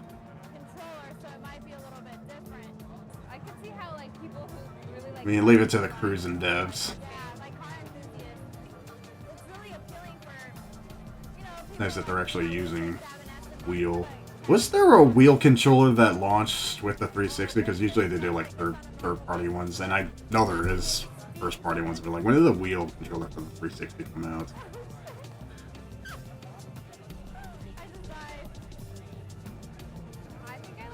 There was a good test drive game that launched with the OG Xbox, though. I can pull it back real quick. It was Test Drive Off-Road, wide open, and launched with the OG Xbox.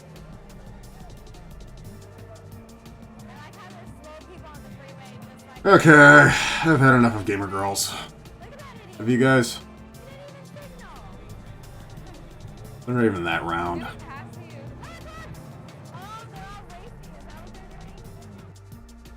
They drive as well. They drive as well in game as they do in real life, probably. I'm not going to be the most politically correct, just for the just for the heads up tonight. 2005. I don't have a reason to. Land 9 from outer space. Okay, where are we going next? To the factory. I'm sorry for that. You ever want to see how it's made? You ever want to see how these red ringed? This is just a bit of a B-roll footage of them putting it together at a manufacturing plant somewhere in mainland China. From what I remember from the reports, OG... Oh yeah, this part's funny. Watch. Look at all those red rings!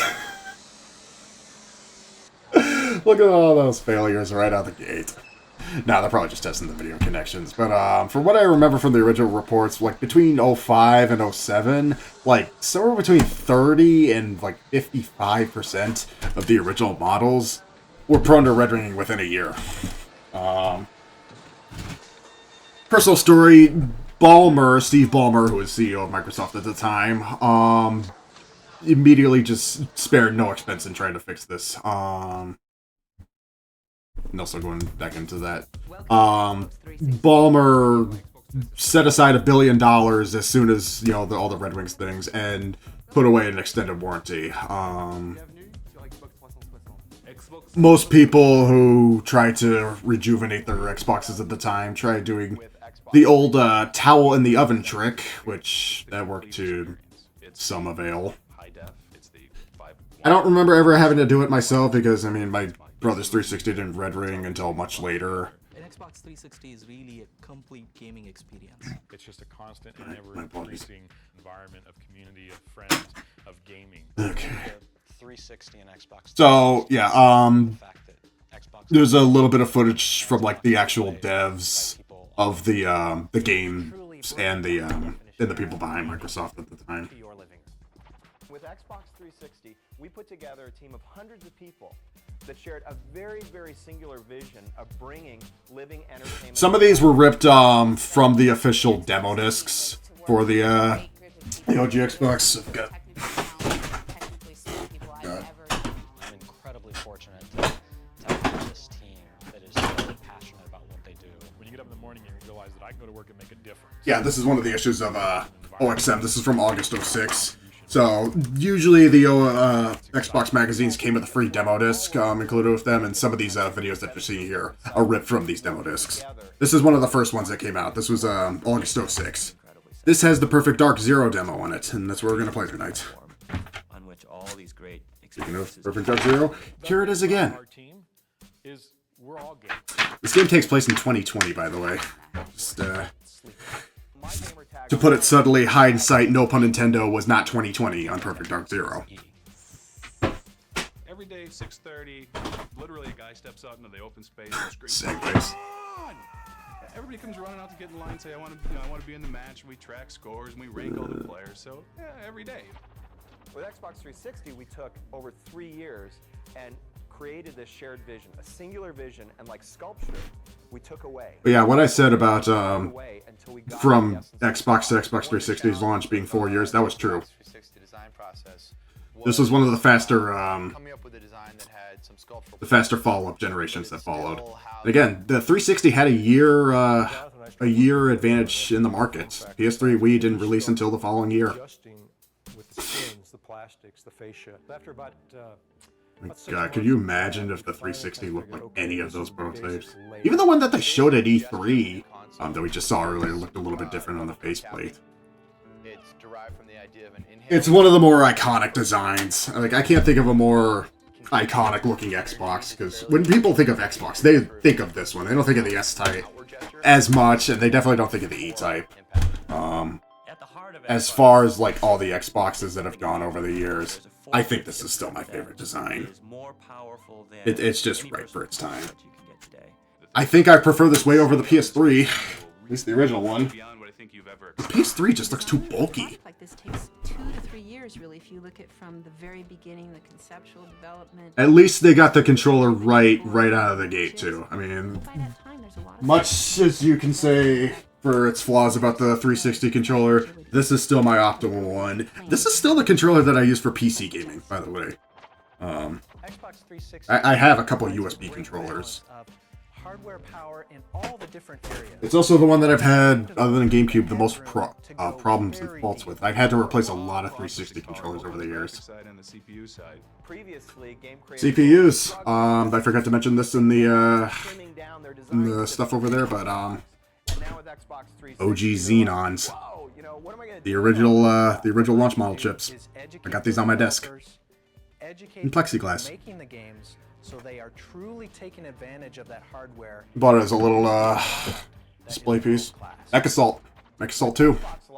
You can have these shared, pretty intimate experiences with people online. I've seen that neon sign at a couple stores before. Those go for a good couple $100. Those are really good display pieces. Great circle of friends. It brings a lot of different experiences and a lot of different people closer together. And they're playing Halo 2. Another guy coming together and playing games. Yeah, of all the great launch titles you could play with your new Xbox 360, you're still playing last gen's Halo 2. We're still playing Halo 2 every Thursday night. 20-something years later. Game's never gonna die. We're not gonna let that die.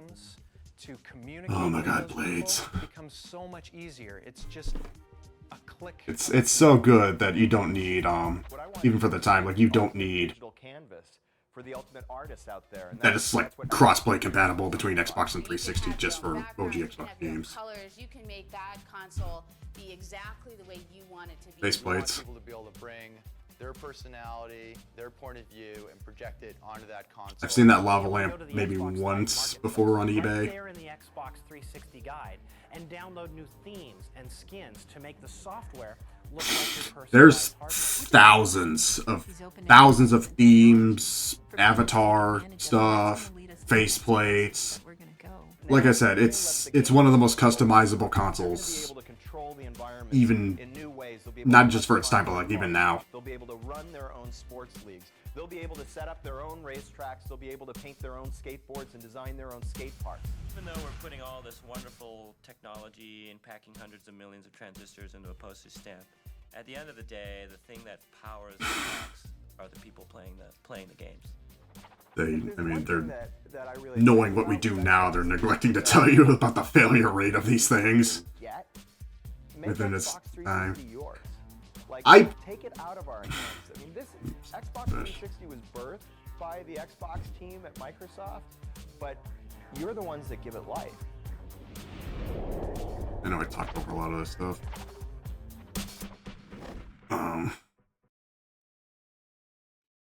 Speaking of, what was also ripped from one of the official discs. This time, you're in control. We're putting you at the center of the This is the same experience. thing, right? No. Welcome to Xbox 360. Still got that DVD remote, by the way. Magical products.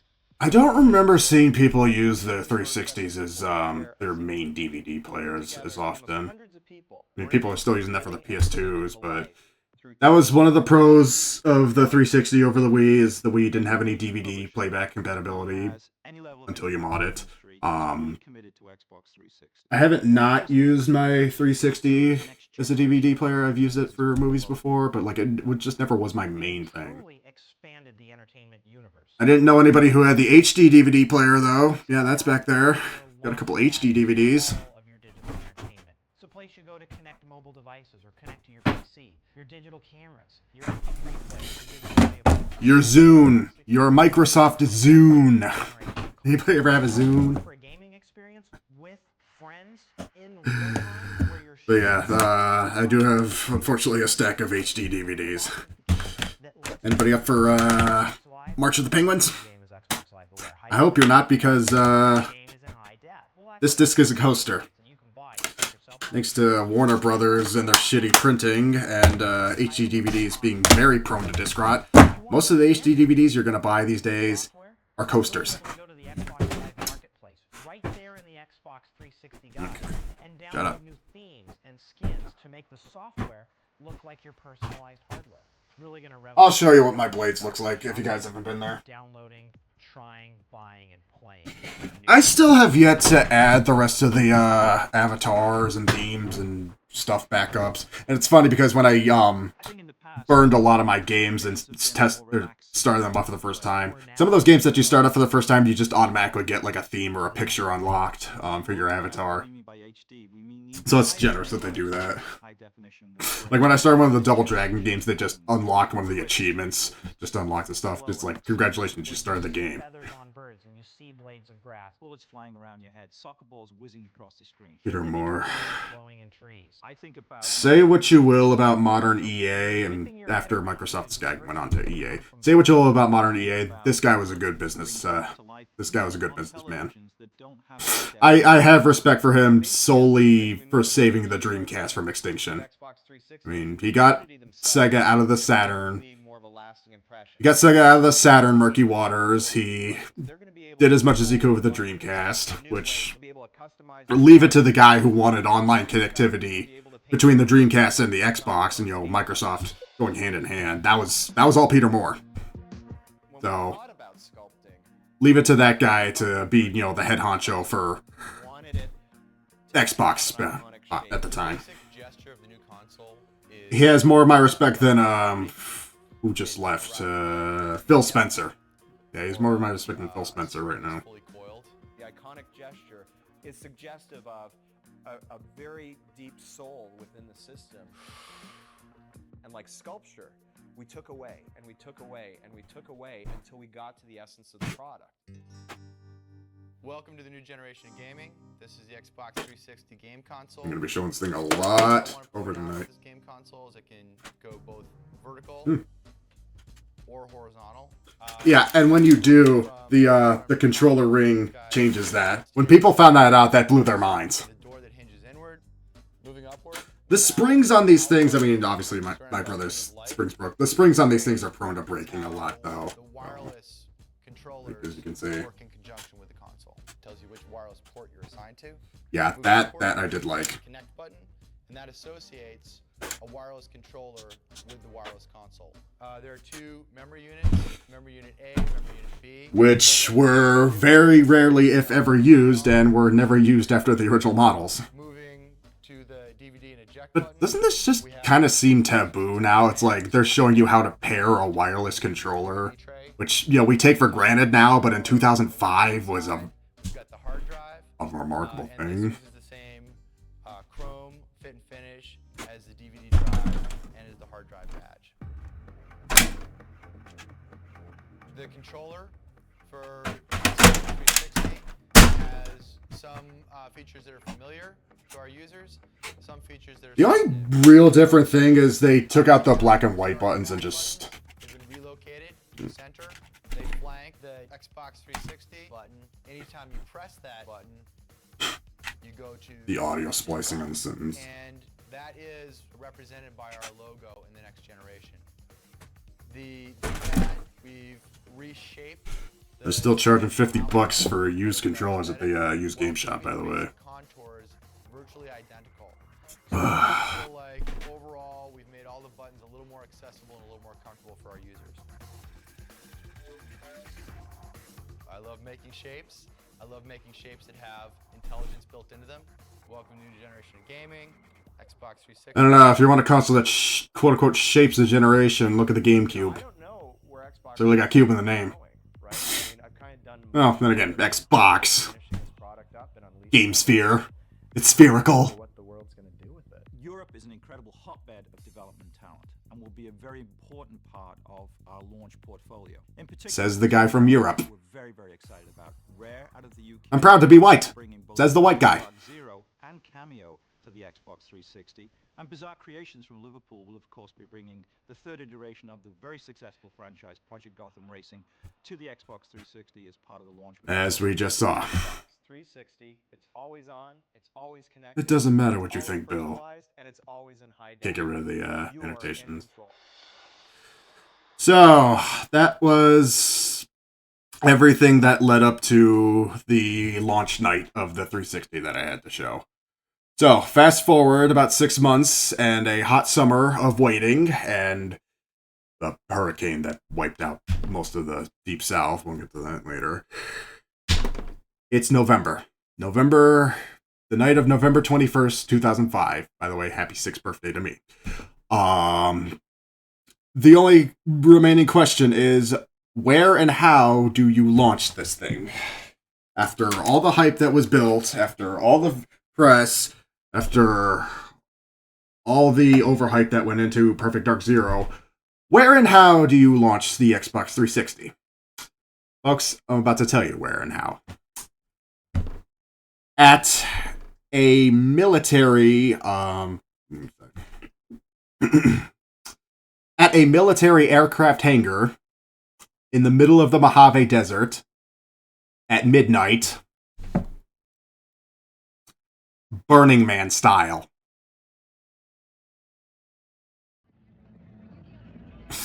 Welcome to 0 Hour. It is hours before November 22nd, 2005, and the hottest party is happening literally off the grid. I have a lot of footage about this.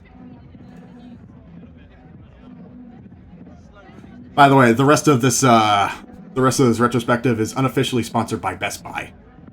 So, and what I mean by that is Best Buy, at some point in this compilation, is literally going to roll up with truckloads, just absolute truckloads full of Xbox 360s that they're going to give away to every single one of these people here. Inside that hangar is the biggest launch party for a console that has ever happened at that time. And when the clock strikes midnight, they're all waiting for the clock to strike midnight.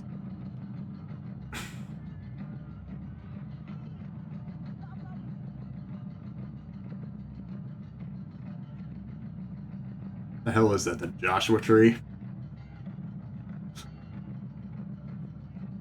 A lot of those celebrities that I mentioned earlier, like, I think Elijah Wood,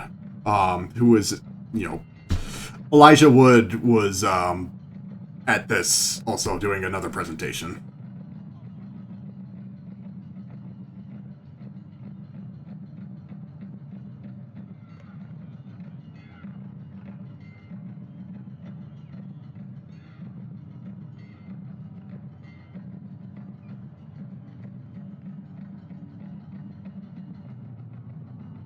This went on for about 30 hours, by the way. Like, this wasn't just a one-night event. This went on for maybe, like, a day and a half, by the way, from what I did research on.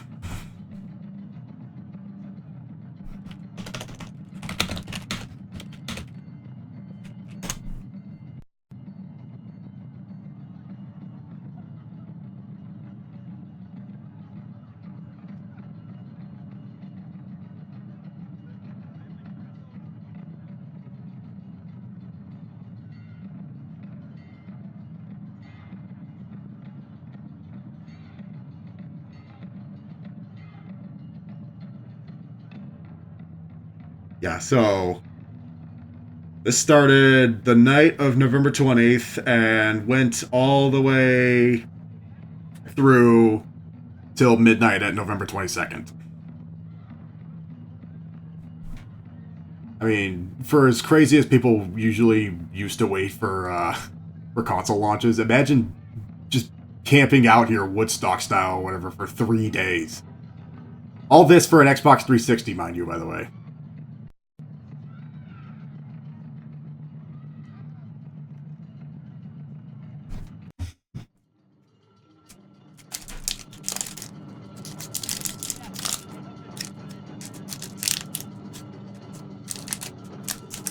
I need a Twix.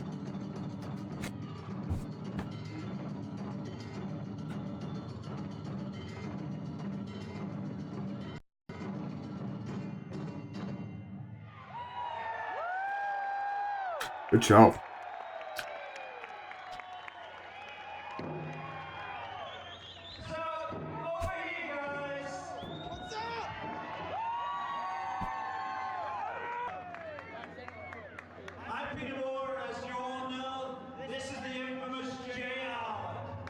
Oh, Peter.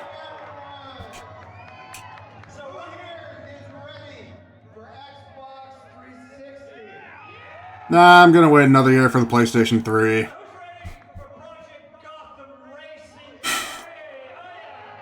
Jesus Christ, Peter.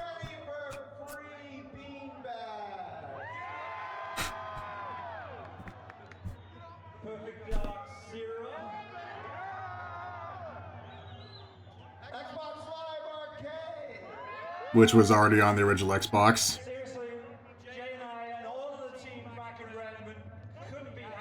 I can understand why he was so happy for Project Gotham Racing 3. Again, there's 17 other games in that lineup that you could have been more excited about. Besides Project Dark Zero. Here we go.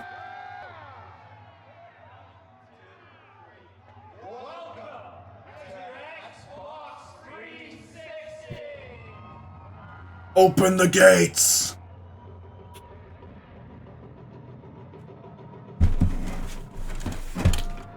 And so, at the crack of midnight, November 22nd, 2005, the world was introduced.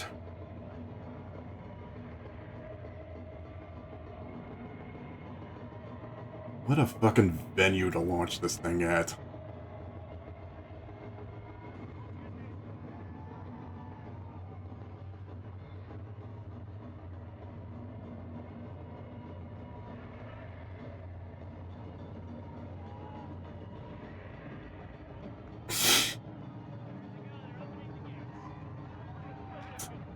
Ladies and gentlemen, it's time to jump in.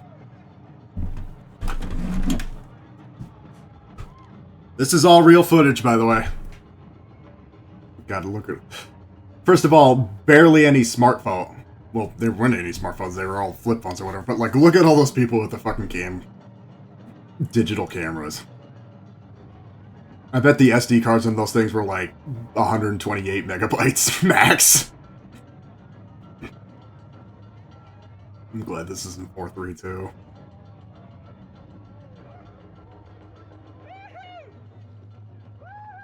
The other question is, where would they post this on the internet? Because mind you, this is 2005.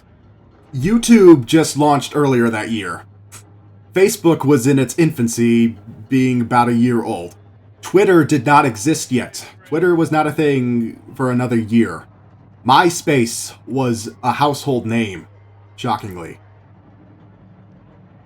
The internet and social media that you are seeing in this world does not exist in our world today.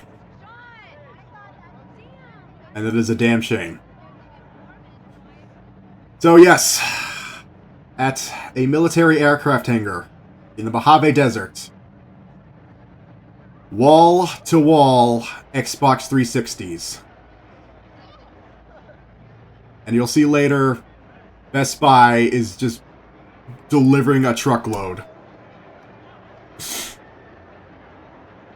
every single person who was invited here. I see what he means by the beanbags now. And it's a party all night. They went literally all night till the crack of dawn doing this. There were people who camped out and fell asleep doing this, by the way. And you know what? Salute the troops. That's what I've got balls for, by the way. I'm still not over that cough from earlier in the week. I apologize.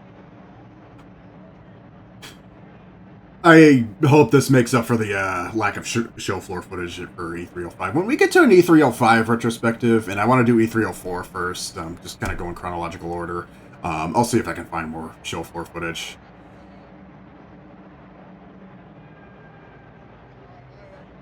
But yeah, this is what life used to be.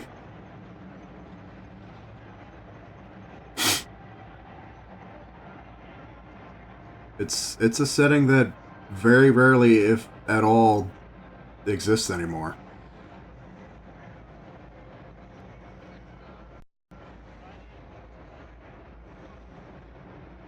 All this also is people's first-hand.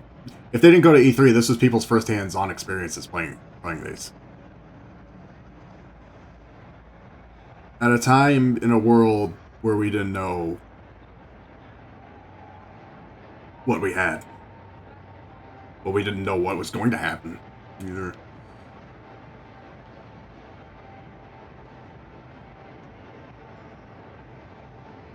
Yeah, around, I have a couple photos of this. Around, they have some displays of the faceplates and all the technology stuff that they have. Yeah. I don't even think this is my original 360, because I had one of these as a kid, and like this part here for the headset breaks off easily, so we had to hot glue gun it back together. These are tiny too. I ended up getting a better one when I was a kid. This is how I got into the headphones that I have today. I started out with Turtle Beach. I had a Black Ops 2 Turtle Beach headset, and then I got a... That's COD 2. I had a Call of Duty Ghost one. That Call of Duty Ghost one lasted a while, too.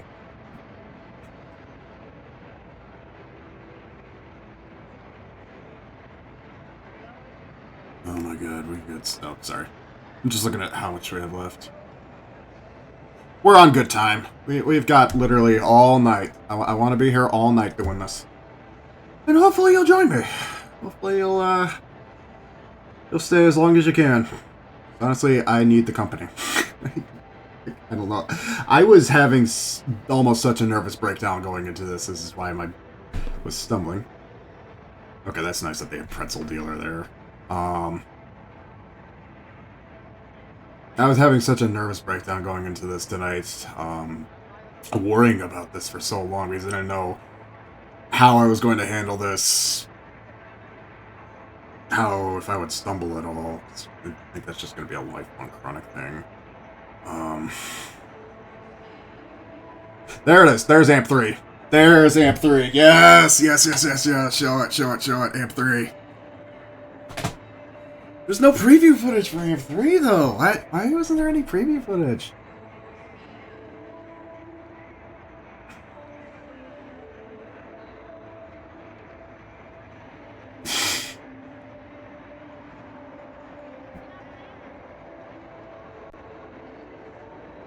That Need for Speed?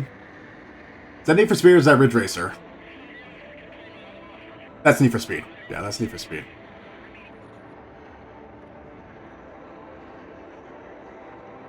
I wonder, I mean, hypothetical, I wonder, one, if anybody who bought their Xbox 360 here, which again you'll show later. When Best Buy brings in the truckloads of 360s, you just have people lining up to buy their 360s. You literally could walk away with a 360 there and then.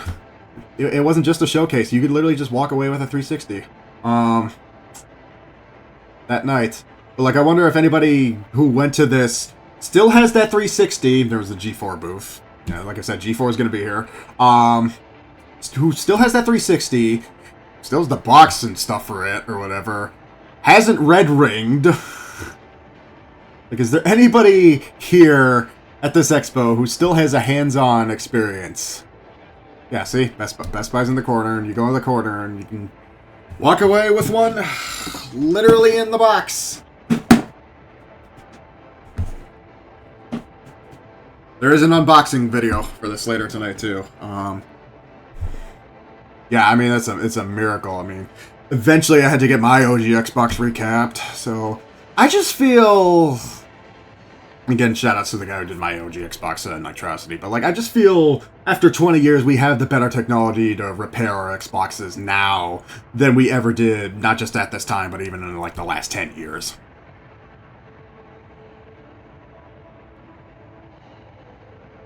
Oh my god, what a scene. I'm so glad there was somebody who... I mean, you saw all the people who had cameras or whatever, but I'm so glad there was somebody there who just had the hands-on experience to do this. This is... Without these people here, I wouldn't be doing this tonight. I have multiple angles of this too, so...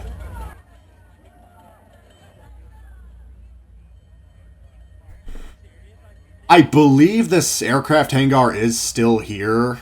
Or is still on Google Maps somewhere. I don't have the coordinates for it. Obviously, again, it's a military aircraft hangar.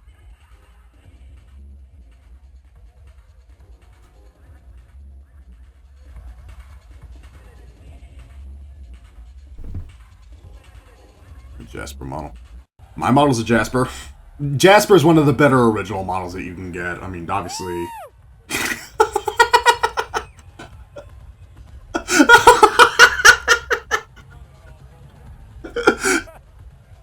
I get jump scared by a 20-year-old scream.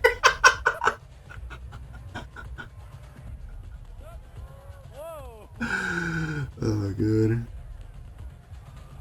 Are those beach balls or like those the bean bags that people were sitting on?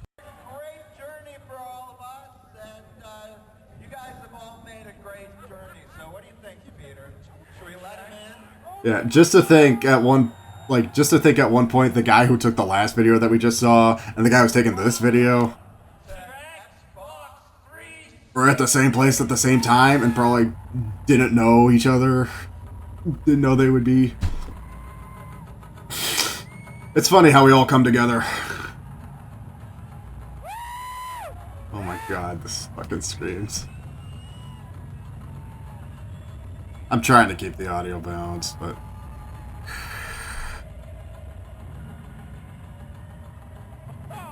Yeah, imagine opening the biggest doors you've ever seen and it opens up with the fucking monolith from 2001. That's the first thing that you see. Why didn't they play that when that was opening? That would have just been a perfect opportunity.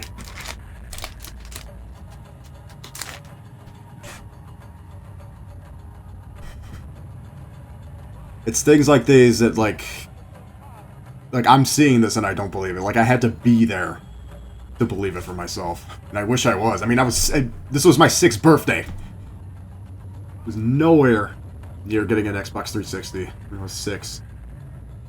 What the hell was I even playing when I was still playing the GameCube when I was 6.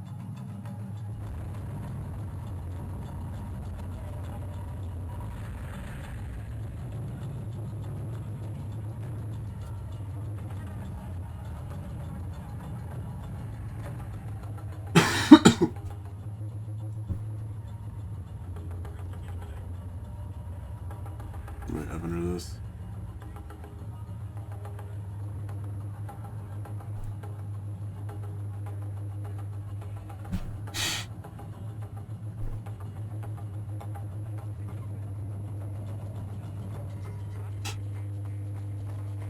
A question for you guys. What would have been the first game, like, had you have been here, just, you know, visualize, had you been here and you saw those doors open, what would have been the first game that you would have played right out of the bat? I don't know. Despite all I said about Perfect Dark Zero, that probably would have been my first go-to game. I can't tell. I mean, it's too early to tell if I have a favorite in the launch lineup. Me, I mean, knowing what I do now, yeah, AMP3. AMP3 is a huge one. Call of Duty 2 is obviously going to be the big one. I'm not the biggest sports guy, so obviously, you know, Madden or whatever.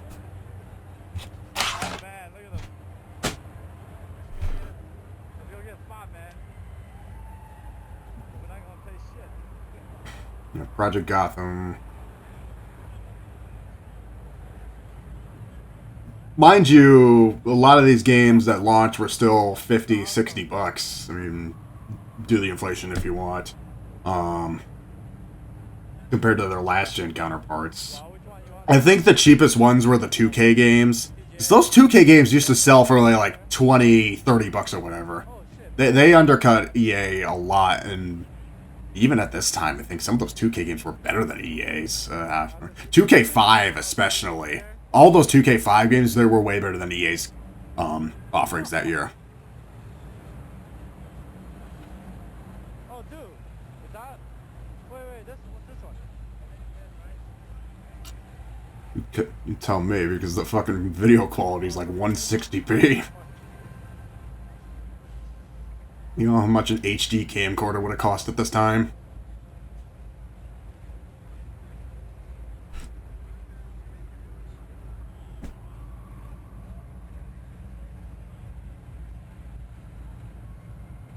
What, NBA Live? Yeah.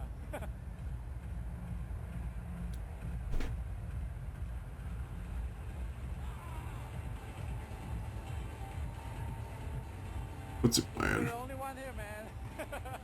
What's he playing? NBA Live. That's at the bottom of the pile. I wonder which one reviewed better at the end. I could check one of the magazines for some of the review scores once we get into the games. But, like, I wonder which one reviewed better. Was it 2K6 or NBA Live 06? I guess probably 2K6, considering 2K is the one that lives on now. It's Quake 4. The only two games that I didn't install to the hard drive on my 360 were Quake 4 and Perfect Dark Zero. Both had bonus discs on them, and I haven't figured out how to do multi-disc downloads yet. I can tell you the games that I've played so far.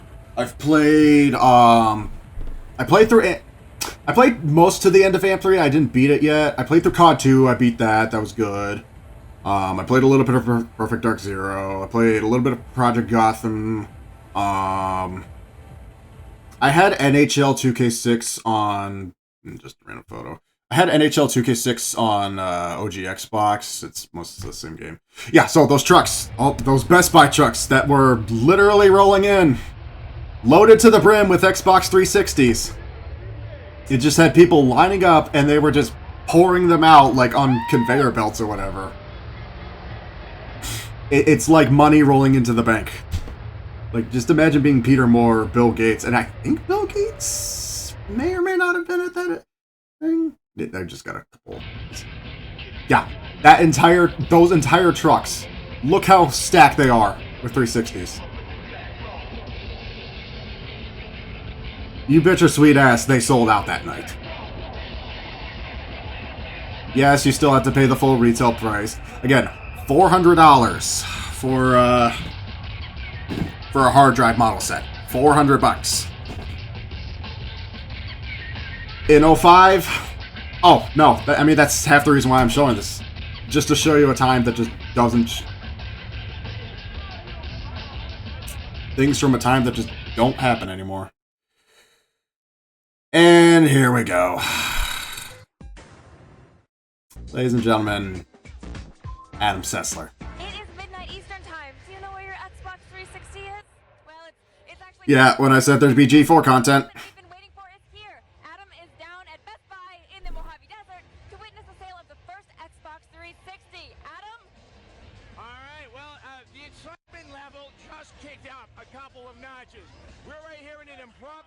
I can't believe we trusted this guy.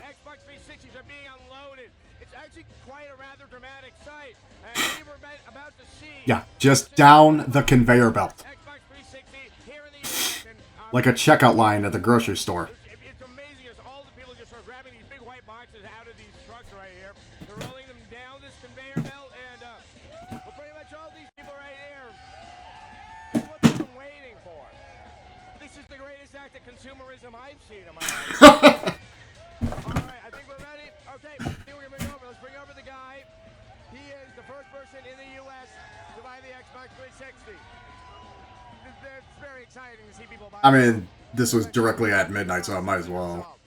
Okay, he's going to be here in a second. So, to further explain, most of the Xboxes here are the more expensive $399 version, because this is clearly a place where the hardest core gamers, the biggest fans of the Xbox 360 are going to be. Alright? Was there anybody who, I mean, obviously yes, but like, was there anybody here who bought a $299 one without the hard drive? Because the one that was $299 didn't come with a hard drive, came with a wired controller.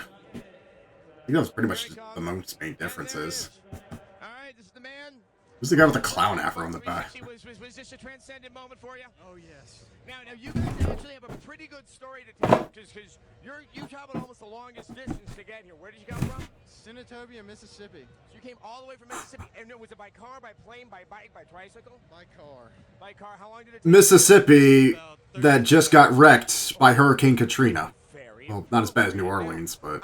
When did you decide, okay, we're going to do it, we're going to pile ourselves into a car, we're going to go all the way down to Lancaster, California? He got the email, and he... Why is there just this random clown guy in the back? Alright, we got a pretty good story to tell. And I'm not talking about Adam Sessler. Well, yes, once What the fuck? Can I just take a snap? I'm taking a snapshot of this picture. I'm taking a snapshot of this.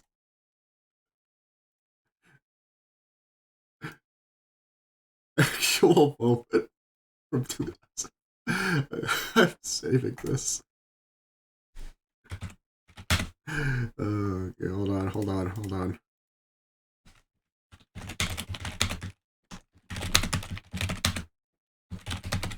Like, just fucking out of context.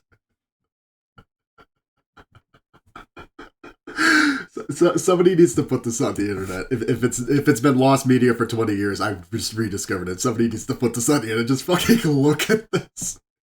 In a few hundred miles. You've never made it out here to California to the coast? Yeah. Real smooth brain people don't know there's two clowns in that picture. Romance written all over it. They get to see the ocean. They get to have new technology that renders oceans beautifully. That works out really well. So, I mean, did you think you were going to be the guys to get the first Xboxes? No, we thought we were going to be the guys that got late and had to sleep through it because we drove for 35 hours. 35 hours. I hope that's not straight. I hope they just didn't do that in one sitting. Now, don't you have to get back home first? No, we got a screen in the car. We'll play on the way. You got a screen in the car. Well, that's awesome. All right, well, that's a Is their car powerful enough to run it, though? Here's... Oh. Here's the thing, though. My car can't even power... I mean, definitely can't power a modded one, but, like, I tried it on my E model, and the thing shortens out. So, like, do they have a good enough battery? Or, like, the AC, whatever, power converter? Because usually, when I power a console in my car, I usually do something lighter, like the Wii or the GameCube or whatever. I might be able to get through with it with the OG Xbox. I don't know about, like, a modded one or whatever. I want to send that fucking thing to Effie. I want to send that thing to Effie. I'm putting that on the Discord too, by the way. Let me... Oh my god, where is it? Where is it? Fucking lost it.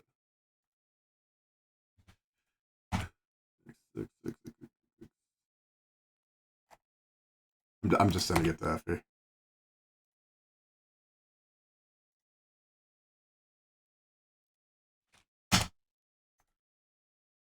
Put in Full Blast Arcade.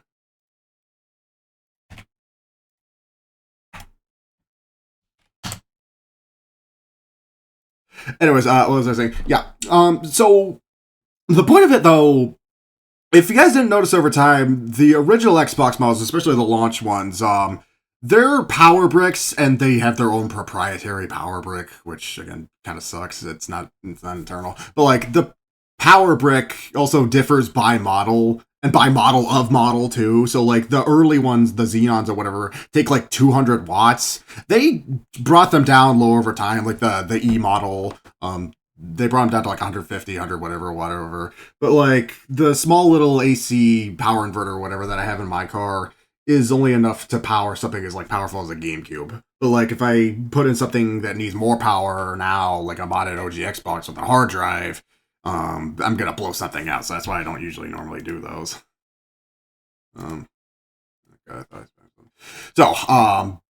It's just kind of me thinking, no pun intended, outside the box. What kind of power do they have in their, what I'm assuming is a fucking 2005 Volkswagen Scirocco or whatever, that they have to power these cars?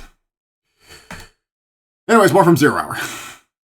I have a lot of these. 0 Hour kicked off last night with a few words from executives welcoming the crowd at Hangar 703 just before opening the doors, which revealed an entire hangar full of Xbox. It's a hell of a car drive. That's gonna be one thing. It's like, who's taking turns driving and the other person playing fucking Perfect Dark Zero 35 hours all the way back to Branson, Missouri or wherever they're from.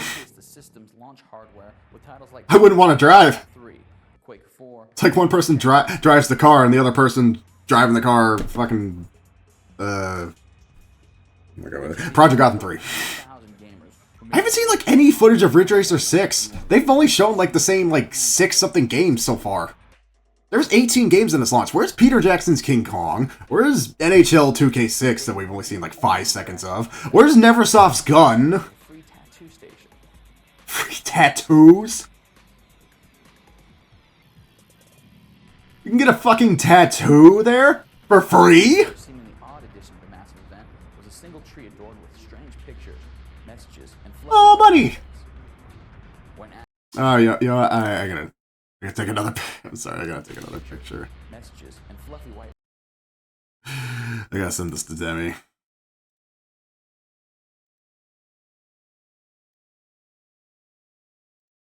rabbits. It's not Demi. When asked, Microsoft reps said the tree was part of a viral marketing campaign, but couldn't confirm.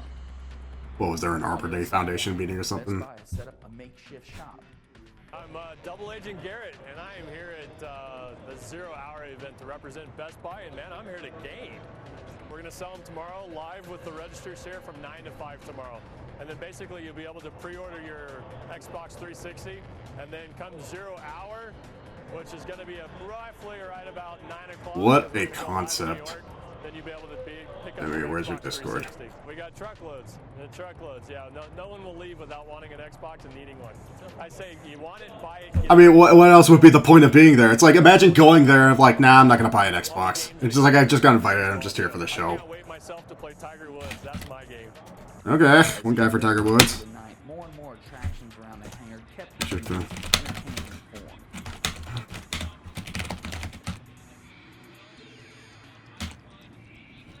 Yes.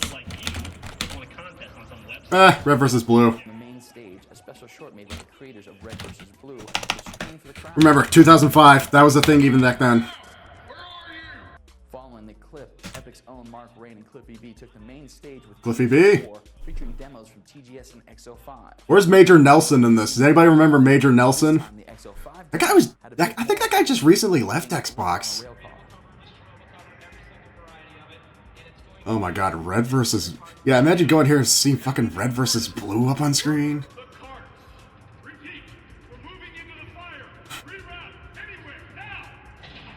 Portal 1 be like... Yeah, Major Nelson just left, Mark Rain and Cliffy B took an extended Q&A session. 2023. Yeah, it was recently, but...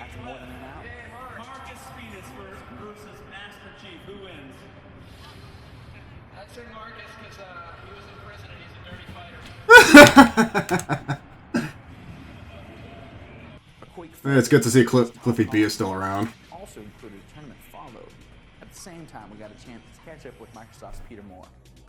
I don't even remember the multiplayer for Quake 4. Same time as I'm a legend fan. 3,500 gamers are getting their hands on Xbox 360 2 days in advance of anybody else in America, and just walking around outside, the look on people's faces. I mean, the look on my face now, and it's been 20 years. Now, Todd Holland's of id is going live on stage to show everybody Quake 4. Anybody want to bet he's going to talk about Project Gotham for me, Racing we're 3 used to again? this. We go to E3, we go to GDC, we go to TGS.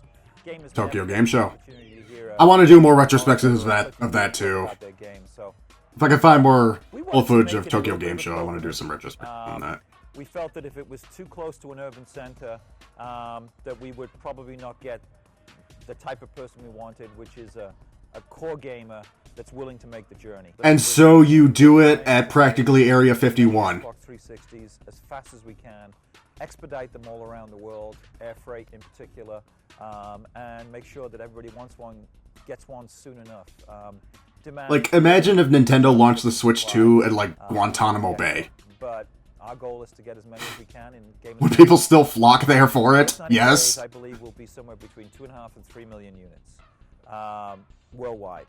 And then perhaps equally importantly, by the end It of still the sold well calendar despite year, its, we'll be 10 million units, despite its console flow, or... Peter Moore interview, more from Zero Hour, or other Xbox 360 launch details, keep checking GameSpot news. Alright, I got one more on 0 Hour, and then we'll move on to the kind of final segment of this.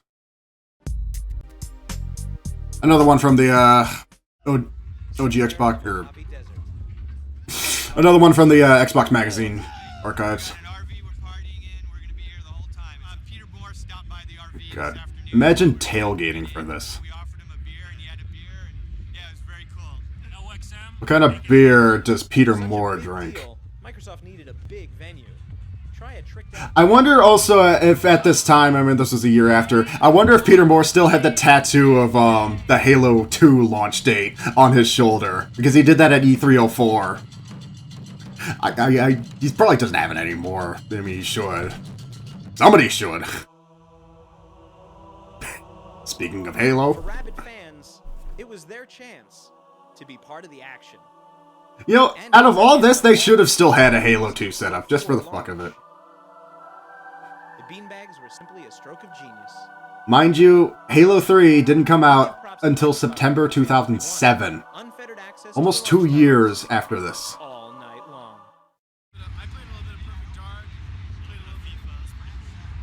I mean, who cares? We were still playing Halo 2 well after Halo 3 launched.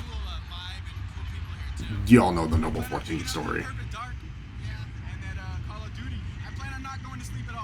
Speaking of, Halo 2. Even with Xbox 360 games in the offing, staying up all night is easier said than done. And that's where these come in.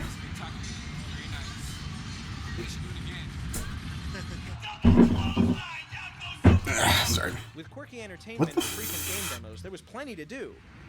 If you could stay up. And that's where I need you guys. Live accounts to the 360 version. This alone is not going to keep me up. You get to transfer your gamer tag too. Dedicated fans got online early to purchase their Xbox 360 from the on-site Best Buy store. I've been over here like 32 hours. We got here about He's probably been awake for 32 hours. Took a 2-hour nap in the truck this morning after breakfast. It's nice. I rest assure you guys, I did take a little bit of a nap before stream started. I tried to rest up as much as I could. Congratulations on the Xbox 360 launch, Microsoft. It's the dawn of a new era. Now we're gonna go get some sleep. We're not going anywhere. Neither are you. Oh my god, what a party to be at. They really don't do launches like those. There's a lot of these...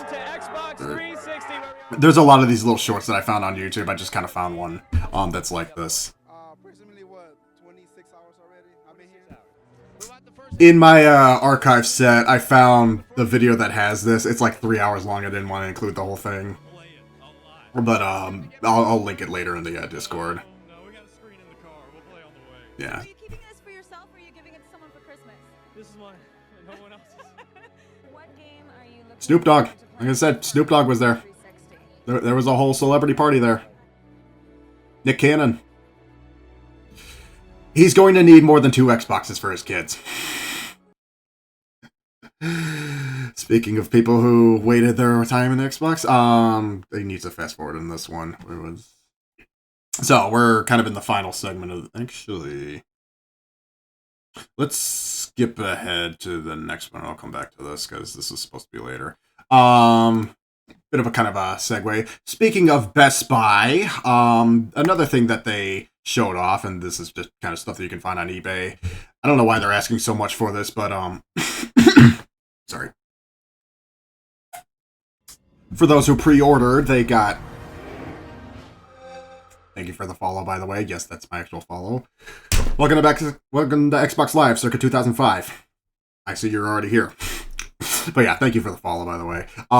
As I was saying, Best Buy, for those who pre-ordered theirs through their 360s through Best Buy, got a bit of a little bonus, a free DVD. Some of these actually came with a coupon. I couldn't find the coupon. It was like $10 or whatever.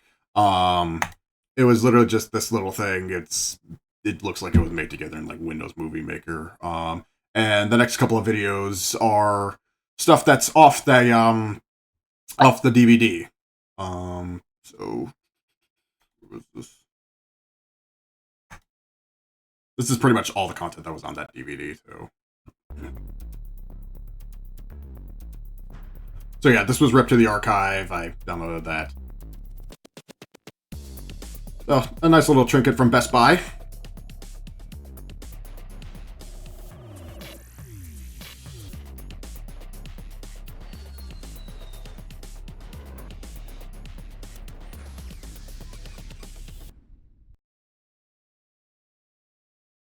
I only included 2 of the 3 segments. The other one was just game trailers that we've already seen.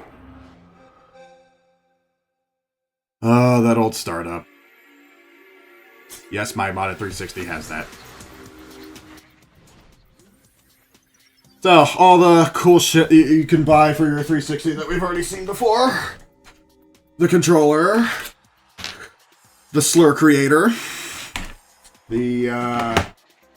Did they have the Xbox Live Vision camera yet, or was that 06? I think the Vision camera came out later. I have the Vision camera, if I can pull that out. Actually, just picked this up like the other week. It's over here. You know what? I'll show you here.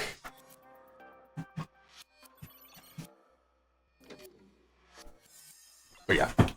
The plug-and-play charge kit, which I neglected to get until just recently. But yeah, the Xbox Vision camera. The Adam Sandler. For anybody who gets that reference. Oh my god, it's a fucking... The memory unit, which I never saw a single person ever use, and is never necessary. Oh my god, 64 megabytes. What are you going to save on that? Versus, a hard drive. So, I will admit a couple... I'll admit 20 gigabytes for a hard drive, for a brand new HD console at the time. That was very generous, and I think it was very worth it for the extra $100. Because again, what else are you going to save your stuff? I don't think there was much, if any, internal memory on the original model. Some of the later models, the S and the E model, they had like 4 gigabytes internal memory. But $20 for hard drive, again, mind you, in 2005 was a decent deal, and I think was worth the upcharge. If they haven't shown the wireless adapter yet, the Wi-Fi adapter, I think they were selling that for like $100. And again, that was at a time when, again, mid-2005, not everybody in the US or everybody in the world still had broadband, or like Ethernet internet or whatever, but it was still more worthwhile just to use the Ethernet internet, the LAN connection or whatever, than to actually use the wireless thing. Because I know I just said the wireless adapter was like $100. That was pretty much one of the other bigger flaws of the original 360 model that gracefully they fixed with the S-Type, or calling it the S-Type, the S models and the E model, is the S models and the E models have built-in Wi-Fi to them, so they don't need the wireless adapter. So, but again, if you're going to spend $100 on either a hard drive or to get Wi-Fi, and knowing what we do now that, a wired connection is way better, what do you think would have been the better toss-up? By the way, my modded hard drive, my modded console's hard drive is now 2 terabytes, as in 2,000 gigabytes, about 100 times bigger than what you're seeing right here. Also, the model that I keep showing off here, this is my Japanese model, by the way. This was a 60 gigabyte model. It even says on the box here, I know it's hard to read in Japanese, but it says 60 gigabytes. If I open this up, I opted not to mod the original hard drive. Where the fuck did it go? But yeah, here it is. Here's the 60 gigabyte model. And my brother's model, or my brother's hard drive model is 120 gigabyte. I still have a 500 gigabyte drive in my E model. But again, it was just easier to opt in for a new blah, blah, blah. The balls is getting to my brain. Anyways, moving on. It doesn't list the prices of these, though. I think they designed that, the clip-on, clip-off thing. Yeah, here's a wireless network adapter. The original ones only had one antenna to them, though. They didn't include the dual antenna thing until the Elite model, I think. Yeah, fast. But not faster than Ethernet. And honestly, that should be the one thing that you should keep wired. A lot of the faceplates that I see on eBay that I'm trying to buy are still brand new, sealed in the package. Like I want to get a silver one. I want to get a silver one, but they're like 50, 60 bucks brand new.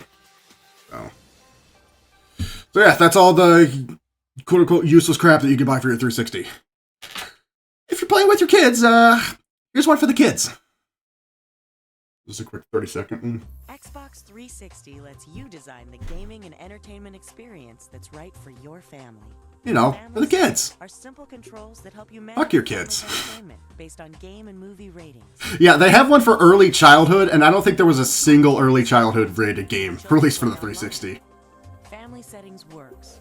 I mean, who are you kidding? It was on you, by the way, as the parent, if you let your kid play COD and keep shouting slur after slur if they were 5 years old. Okay. Now I got that 30-second rant out of the way. Let's get... Where?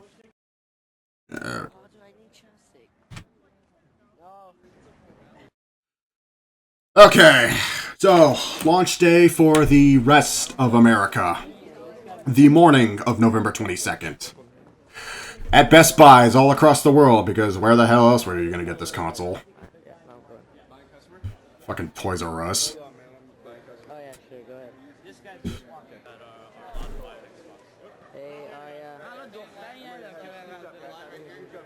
Ay, Dios mío. I need you to translate. Remember when you actually need, like, an actual ticket? Do they still do that for a new console? I mean, if they still do in-person console launches, but, like, for midnight launches, like, when you need an actual ticket or a paper slip or whatever to hand over. Because I remember they did that for the longest time. I know they did that for, like, Target and GameStop releases. And I have a picture of that somewhere in the photo reel.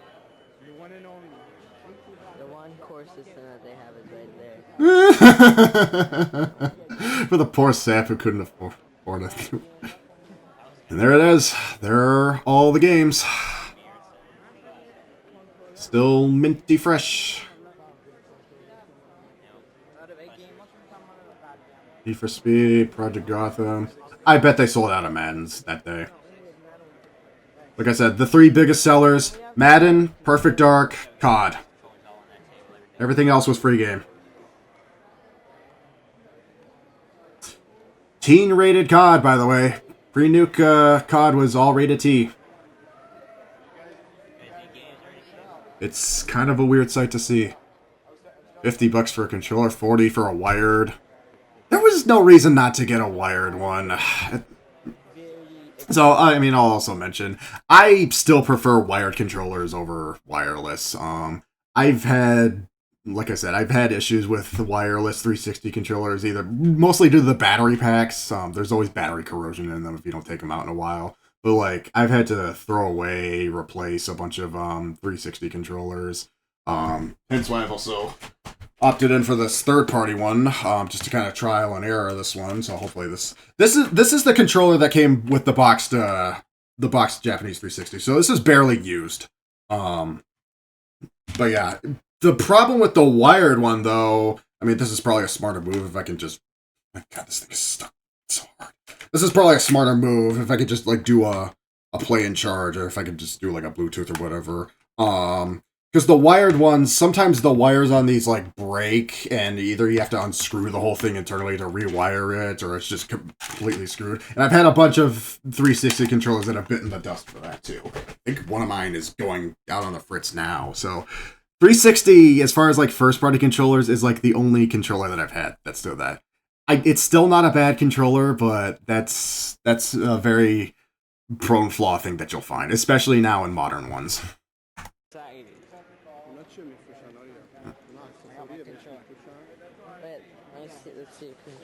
That being said, though, I mean, these things still ran on AA batteries, and you know, these things still ran on AA batteries, which another point to Sony, they'll play charge whatever.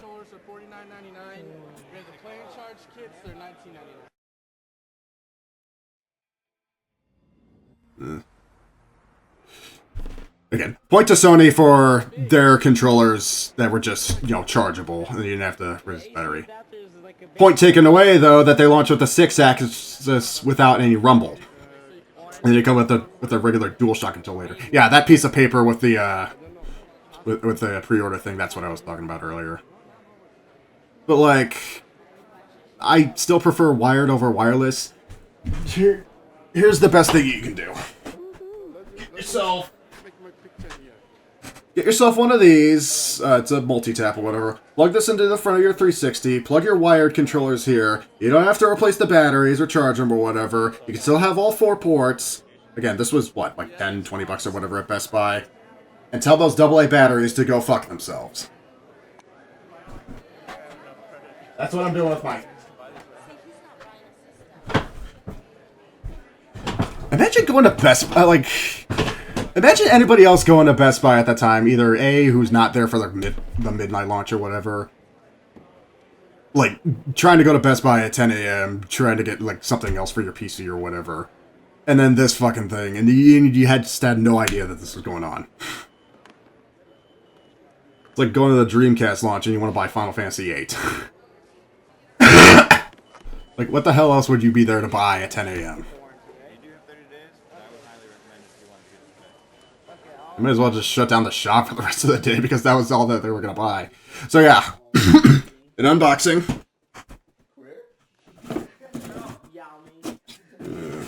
These kids.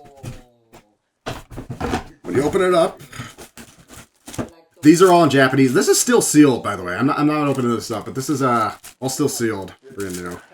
But you open it up, and it's got all the paperwork. Start here. Here's the battery pack, by the way, for the original controller. Costco. Oh yeah, because the value pack now highlights right on me. Dude, who said that? Who cares? I'm gonna get it.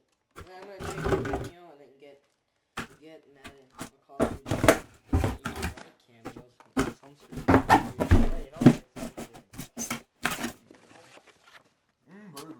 Oh yeah, I'm gonna read this. That's something that doesn't come with a lot of complete box 360s. Is the one that's like brand new like that.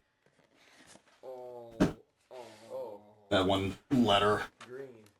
Oh man, green and orange and throw-up colors. Dude, check that, a hand. All still day one, by the way. This is all still. You can see the OG Xbox box in the back. You have to press the guide button to turn on everything. Yeah, that's the one thing that doesn't work with my mod 360 is the power button on the console itself doesn't work anymore. So that's why I have the remote here that I power on that way. I'm wondering if it's something an issue with the faceplate, if I can change out the faceplate. I need to ask Nitrosity that before I change out the faceplate. Surprise, better than everything here. I like to move it. She like to move it. Hold it up. We like to move it. Oh, God, they got the smaller one. Got the smaller one. I forgot there was a smaller one. Yeah, you know why he's singing I like to move it? Because Madagascar was out in theaters that summer.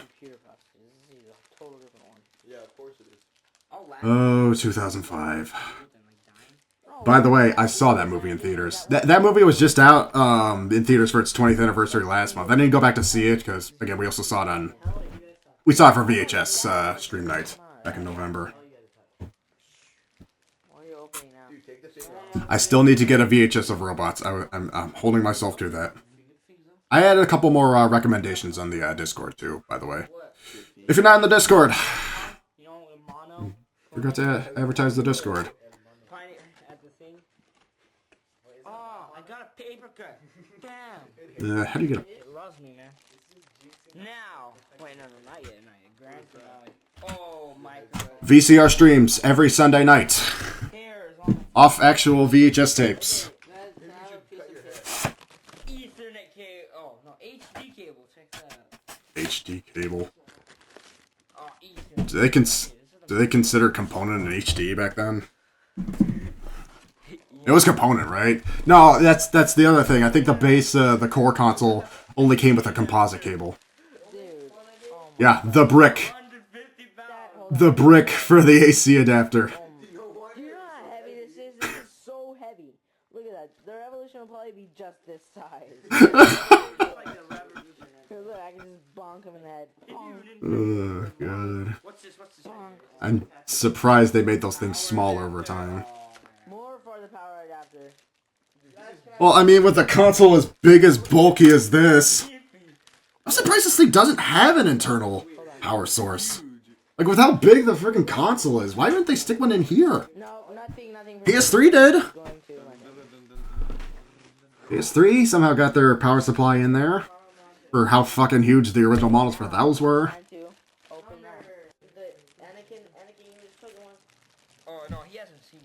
Alright, kids, you're taking your sweet time opening that. Which, you know, good on them for saving the plastic and everything, not just ripping it open and out of the box. Which, I would imagine their parents threw all that crap away anyways. Okay, YouTube, now we're... Stroke the chrome, man. Stroke the chrome. Oh my God, anyways, go to the side. I might be having a Mandela effect, but when did they change... They changed this part here later just to the white plastic. I mean, this is a later model. Yeah, that's obviously the HD model. But like sometime later they changed this part here just to the plastic part. Like what model did they change that at? Matrix thing. Oh, you're special. Yeah. No, it got like all the sticky stuff. You're on Matrix. You're on in Matrix. Matrix. I can't believe we're still talking about the Matrix in 05.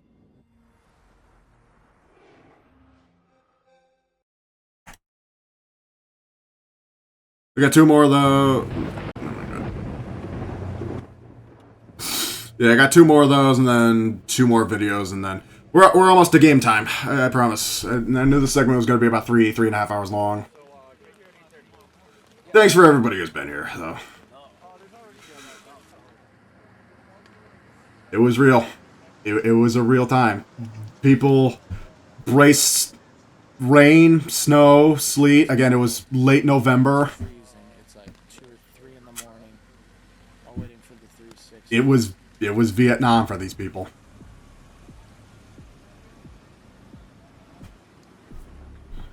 This is in... Oh, by the way, Saru, Norwalk, Connecticut. You know where that is? This dad doing this for his 12-year-old. What a troop. Where's the 12-year-old, though? And I bet, I mean, again, because eBay, Amazon, that was still a thing at this time. I bet there was probably 1, 2, whatever scalpers who were buying one just to scalp on eBay. Because they do that with every console launch.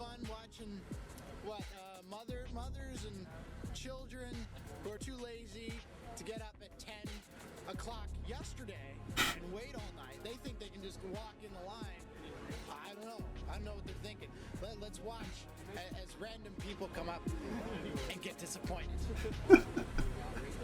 I mean, what's the longest anybody's waited for one of these console launches? You know what that reminds me?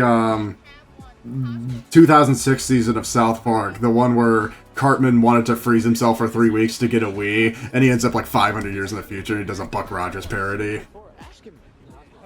Who waited that long? And like, did they have to skip school? Did they have to skip work? How did they go to the bathroom? That's always been my question. How do you people go to the bathroom waiting for line here? What, do you just pee in a cup or something? All that to go on a CRT. Oh my god, salute the troops.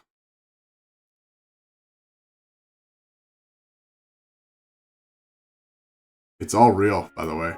It's all real footage.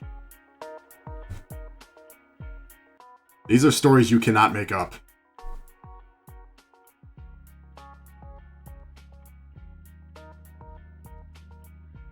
Never mind, again, this is like, what, the week of Thanksgiving, too, so Black Friday.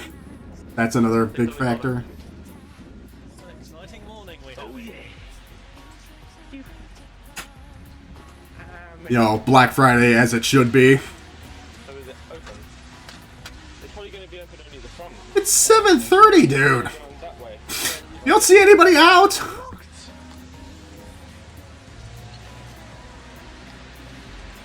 Oh my god. And it's pouring rain. And they're freezing. Which only begs the question, I mean, despite, you know, this being 2005. It's gotta be England or UK or whatever. That only begs the question, how much hell, how much war-torn settings would you go for the launch of a console? Because if these people could do it, then would you be willing to do this now? Yeah, this has to be from the UK launch.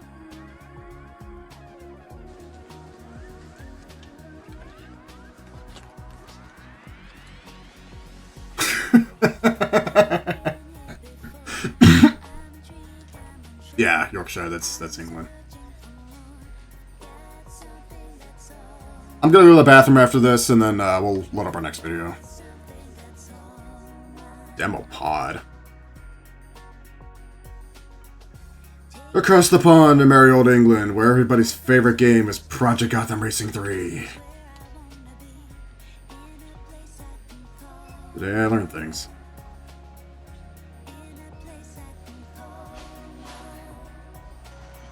It's always eerie seeing this and then realizing everybody in this video is 20 years older. Is that Shadow the Hedgehog in the background they were playing on OG Xbox?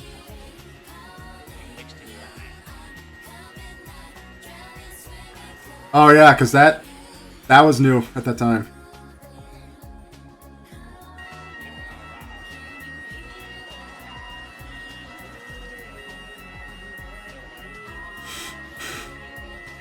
The only thing I have kind of even closely related to this is 1 year, and I've got the slip somewhere in the bin and I don't want to pull it out. 1 year late into the 360's life, it was like probably after the the Xbox One came out. GameStop was having a Black Friday rebate where you could literally get an Xbox 360 for free. Like, they were just giving them away for free, and you just could rebate to get your money back. And I got like 2 Xbox 360s that way, so there was a time where I had like 5 Xbox 360s all at one time. A couple of them Red Ring, a couple of them I just gave away, one I gave to my sister. Didn't I give it to Chris? Yeah, that's Shadow the Hedgehog behind there.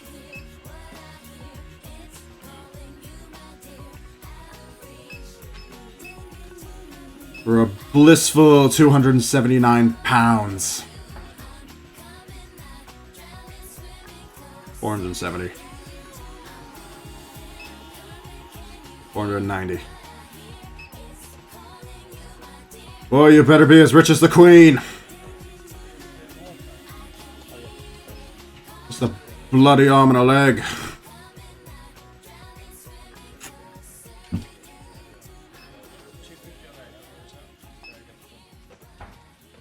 What the hell else would you be there to buy? Buy TK. It's called TK Maxx in the UK.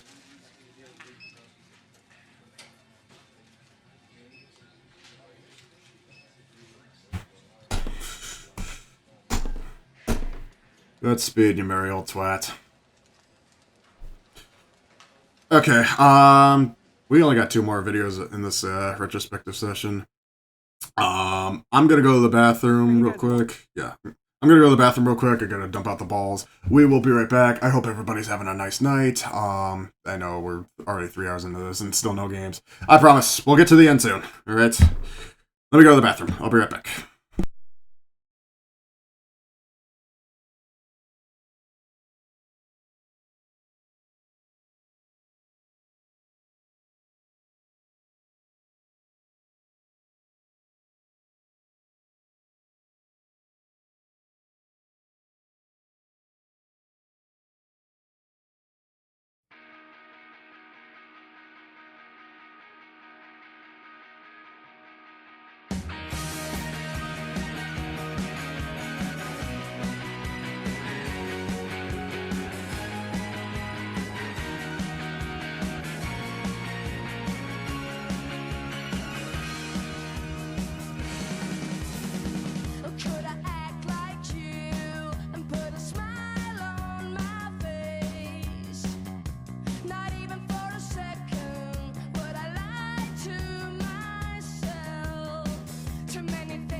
Okay, we're back. I'm still feeling fine. I hope I've gotten better not stumbling over my own words. Okay, we are almost at the end of our launch retrospective reactive segment. Here's a video from one of Kyle's friends. This is Pete Dorr, good collecting retro guy. We usually follow. Sorry. Good retro collecting guy who also streams on Twitch. Every once in a while he'll do kind of an eBay catalog stream, just looking for games on eBay. So he's a good guy to trust.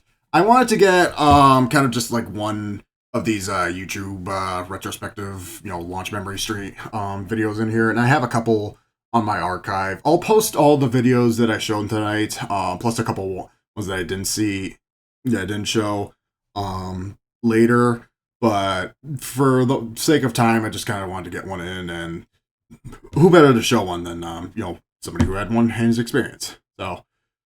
Welcome back to another video. So today I wanted to talk about my memories of the launch of the Xbox 360 here in I like this guy. Go follow him. And I just cannot believe I can give that a shout out to it's been Pete over Dorr. 10 years since the launch of that system. I mean, time has just flown by. Now, it came out on November 22nd here, and I picked mine up around mid-December. It was the second shipment that I was able to get my hands on one. Reason being is I sort of underestimated, I guess you can say, the launch of this console. I headed out at midnight on release night on November 21st to, get in line to be there for the release of the console at Target. And the line was packed. There were enough people in line to secure their position to get one of the non-core bundles. So the only ones that they had left were the ones with the memory card. They didn't have the ones with the hard drive anymore. The core ones. You know what? I'm not going to spend all my money and wait in line for a really inferior version of the Xbox 360. Like, nobody wanted the core. So I called up Best Buy. They were... I mean, they sold the hard drive separately anyways. So I'm like, you know what? I guess I'm just not getting an Xbox 360 at launch. So I had to wait until the second shipments were arriving, and I chose to go to Best Buy. This time I was more prepared. It was in the middle of December. It was freezing cold. I got in line. I was probably in line for about 19 or 20 hours or so. And I'm talking, I went full for a second shipment. I brought a lounge chair out there, a sleeping bag. It's not even launch. I was wearing like 3 layers. It's launch window. I remember in the middle of December. There was like someone in line that went out and bought a whole bunch of hand warmers for everybody. So I had hand warmers on in my gloves and in my feet. I fell asleep in the line for probably like a half an hour. It was quite the experience waiting out there. It was so cold.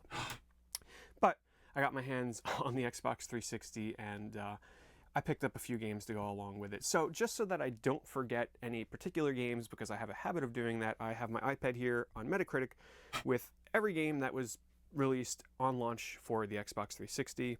And I'm just going to go in order here. So we're going to start off, well, before I get to that, don't forget that getting in line and waiting in line 20 hours, this was during a time where you couldn't pre-order a system. Like, if you wanted a system like the Xbox 360 or the PlayStation 3, you could go and get in line and wait.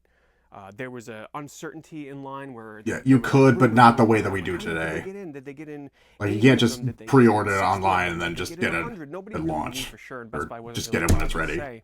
So people towards the end of the line were basically like sort of unsure if they were really going to get one. I was towards the front, so I had no problem at all. I would say I was within the first 15 or 20 people. But yeah, you couldn't just go on a website and put down a $10 or $50 reserve for a game system and then just have it shipped to your house, or have the leisure of just being able to walk in whenever the heck you want and pick it up. You had to get in line, and I miss those days. I was always excited about console launches, and I miss when it used to be war.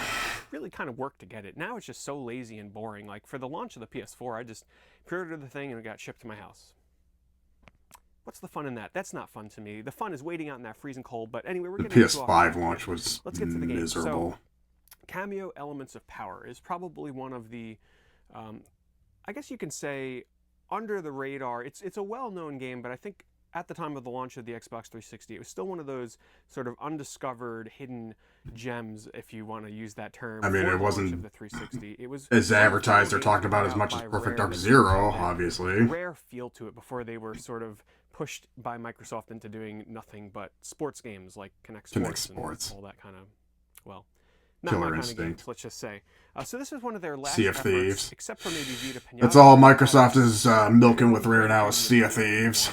Was it Rare's best game? Was it the best launch game of the Xbox 360? In my opinion, no. It was a very good game. Really colorful.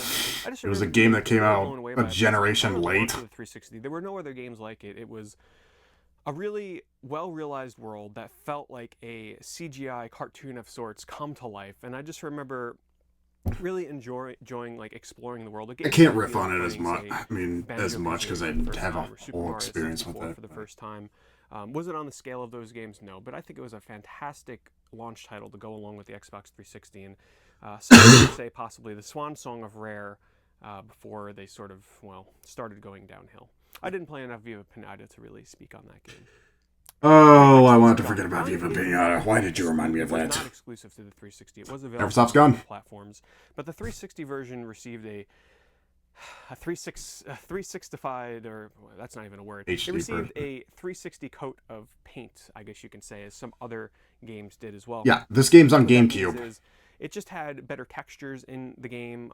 It didn't really look all that fantastic, but to tell you the truth, From the guys who brought you I picked it up a pretty little much bit all the best afterwards. Tony Hawk's I Pro actually Skater really games, by the enjoyed way. it. I thought it was, well, for those that don't know, it's sort of like an open world, not quite on the scale of a Grand Theft Auto game, but it's a Western open world game. Red that, Dead. Places a fairly heavy emphasis on the story, finding hidden collectibles. I actually had a fairly decent time roaming around, but it was still within the launch-itis period of 360 where I was excited to play anything new for the system. Okay, so next we had AMP3. AMP3 was one of my favorite games for the 360 launch. Not a title I picked up hope we get to that along with my early. console, but I picked it up soon afterwards. AMP3 is, in my opinion, one of the best snowboarding games I've ever played. I haven't played It's all the such an essentials. underrated gem. I'm not the biggest And I'm sad that this is still locked to.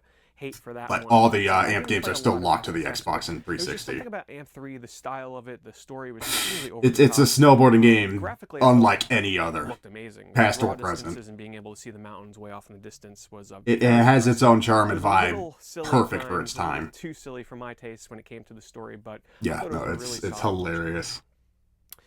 Okay, next was Project Gotham Racing 3, which I was still getting warmed up to racing games at the time, and I remember Is it really? not really caring too much for Project Gotham Racing 3. I enjoyed... Oh no, he doesn't like Project Gotham Racing 3. Peter Moore's going to besmirch him. Because it was sort of like Project Gotham Racing 2.5, where it wasn't expanded upon enough to make it feel like a worthy sequel, but it's Project Gotham Racing 2 is still kind of a staple with the I insignia liked it, but X-Link not Kai enough to really guys. call it one of my favorite games on the 360 launch.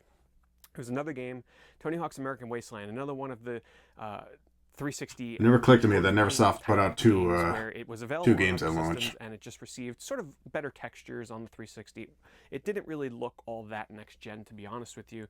But I was Still one of the better games in the franchise. I've stopped playing them recently. In my opinion, I feel like this was like the last prominently great one really picked up and before the really series, enjoyed playing. no pun intended, went Isn't the best downhill. Tony Hawk, by no means, but I enjoyed my time with it. And well, I mean, what's the next just one say after this? that the Project series A seems to was be going Project A was still good. Proving Grounds is okay, but then Proving Grounds Great, is the next last one that was Neversoft Need for did. Speed Most And then we don't Wanted. talk about the rest of the series This after is the that. racing game I was talking about, but I loved Need for Speed Most Wanted. Now, keep in mind, this is the 2005 We don't talk about release, Robomoto, not 2012, Tony Hawk games. obviously, just to clear that up. This game was another game that was, it received a coat of paint for the 360, but man, did it look good. They touted the fact that it was 30 frames per second, which, you know, hey, it ran at a 30 steady frame frames. rate. Now, the expected standard for racing games is... At the time, this game looks really impressive. I hadn't really It's an dabbled impressive in 30 frames per much second prior to this for one. a 360 game. My first true exposure. Oh, to the series. So I 2005. really enjoyed the cop chases and running away from the cops. It was really dramatic. Oh, a how little far cheesy we've with the sort grown. of real-time filmed cutscenes that they had between the racers and everything. But it, Yeah, if we get around to this, I need to show you guys the FMV cutscenes in this. All right, Condemned Criminal Origins. Now, let me just say that this is touted by many people as the best launch game for the Xbox 360. Nah. I can see that. I didn't play it because I played the demo, and you guys, some of you It's might know it's in that its I own do not enjoy element. Games that are all about jump scares. I'm very picky and choosy. When It's it comes to very buying bold of them to all release a best game scary like games, this and when I at played the demo for Condemned, I'm launch. like, I won't be I mean, able to imagine do like this. if Like, the fact that PlayStation 2 or every whatever launch 30 of Silent seconds, Hill. something is jumping out from around a corner, scaring the heck out of me. I knew it wasn't the game for me. Was it a great game? Did it control great? Did it look great for the time of the launch? Absolutely. But for me personally, I passed on that one. It is on Steam now, if you guys want to try Road it. Racer 6. It's not 360 exclusive Of all anymore. time on the Xbox 360. I haven't played a racing game since then. within the arcade racer outside of Do you guys know that such as Sonic Ridge Racer launched with like 8 different consoles? But when it comes to arcade racers that are not kart racers, nothing is top Ridge Racer 6 for me.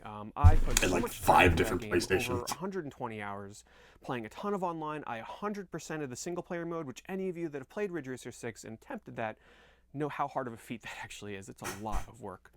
But it was so rewarding, and unfortunately, I lost my save data. There was a time where I went to go play it again, and something got corrupted, and I cleared something out of my hard drive. It sucks to have a 100% save file get corrupted and lose everything. So, a little disappointing, but it had great memories. My condolences. And it was almost traditional with console launches, especially for a Sony console, to have a Ridge Racer game at launch, so something just felt sort of right. Yeah, it was weird that the Namco decided to jump ship here. And then go back to This was the start of my PS3 a year love for later. Call of Duty games before I lost my love for first-person shooters. I guess you can say Call of Duty 2 was sort of my true introduction to... I always liked first-person shooters, but Call of It Duty wasn't genre, I mean, controversial to say this, it wasn't genre redefining like Halo was.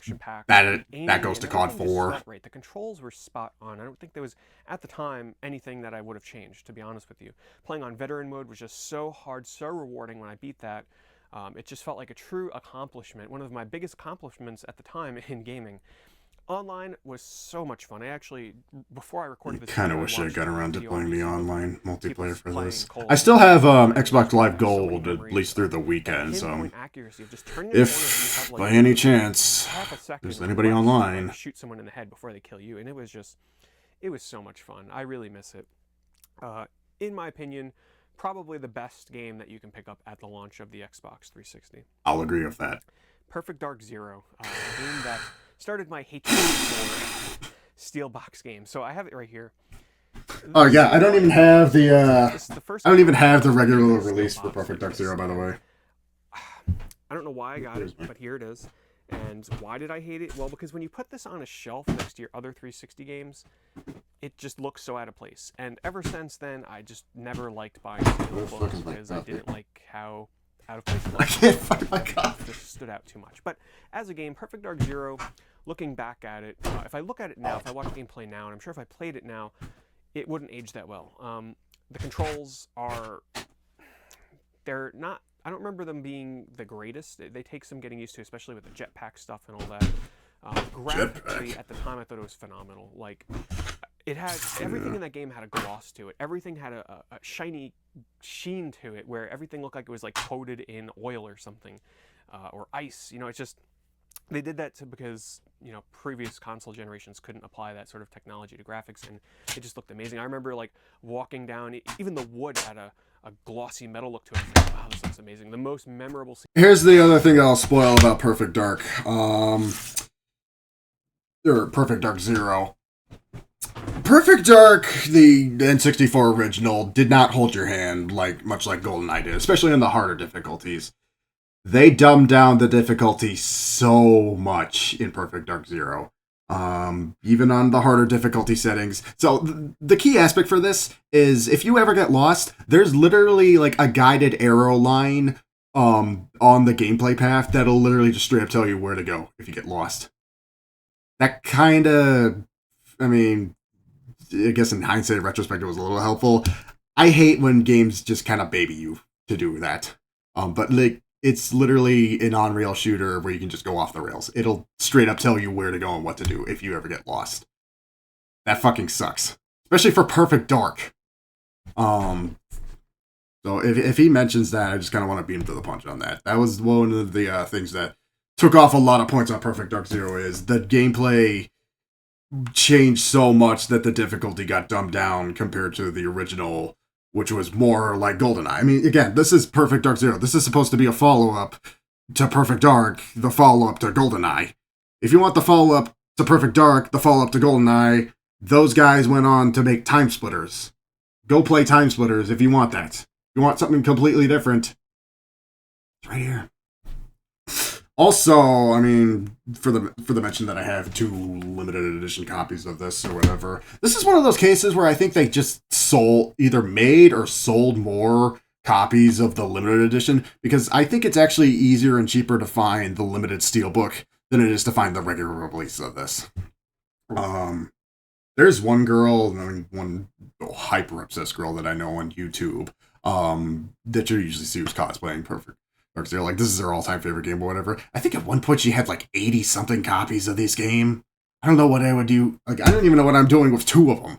I'm just that I imported them, but I'm going to be riffing a lot on Perfect Dark Zero tonight. Well, so once we pulled that on the wheel... To me was this ice level sort of early on in the game where you're out in the ice and snow, and oh my god, the ice walls just looked incredible. The coolest looking things I've ever seen in the game at the time. I played the single player, but the sticking point for me with Perfect Dark Zero was the online. It was fast, it was frantic, you know, depending on how many people you had would expand the size of the map. And when you're playing in a huge map with the jetpacks, I mean, it was pretty epic and pretty grand in scale at times. They milked it for what it was. You can kill people without a doubt. But for a launch game, I thought it did a really great job. All right, there was Quake 4, which I played a little bit of. The frame rate and everything just kind of put me off. This is one of the worst performing games. But keep in mind that a game like Quake 4... And by worst performing, I mean like the game didn't sell bad or whatever. I mean, the frame rate itself literally tanks to like sub 10 FPS. I don't know what they did with this port of Quake 4, because this came out like a month earlier. Like COD 2, this came out like a month earlier on PC. And then when it got to the 360... I don't know what happened. I mean, the only best way I can compare it is, did anybody play the port of Half-Life 2 on the original Xbox? Kyle was playing this earlier this week, but like that Half-Life 2 port on an OG Xbox, that is honestly like a miracle that they got running on OG Xbox.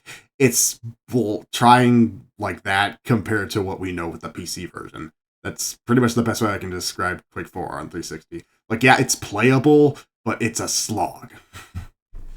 Yeah, so of a console like Xbox 360 was a really big deal, because this was sort of the start of the transition. You know, yeah, they were first-person shooters. And this is also kind of the black sheep of the Quake franchise too. Like this was the first like real attempt at during the next generation. This is a sequel to Quake 2, by the way. They just completely skipped over Quake 3 with this one. It was almost there. Which the bonus disc for this does come with Quake 2, like the PC, PS1, whatever version of Quake 2. That I really felt that first-person shooters. Ports from PC games had really found a home on consoles, but Quake 4 was a good attempt. One of my favorite launch games, I'd probably put it in as maybe number 2 or 3 of my favorite launch games, and it's not a widely accepted game within people's top lists of launch games. Peter Jackson's King Kong, the official game of the movie. It's gotten better reviews in retrospect.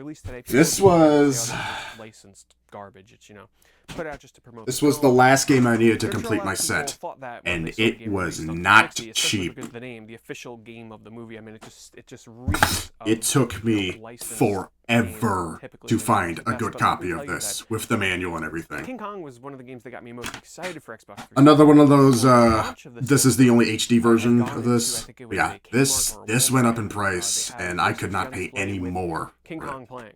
I remember walking past that TV, and it was in the level with the T-Rex. Which, by the way, I mean, I know I'm talking over him. Back to... I really hope I'm not waking up the neighbors. Going back to the HD DVD player, for those of you who ever got one in 2006, look at the movie that it came with. I don't have the case or whatever with it, but I have the disc in the player. But yeah, likewise with the PS3 launching as a Blu-ray player with all these, and I got this in really rough shape too. But like likewise with the,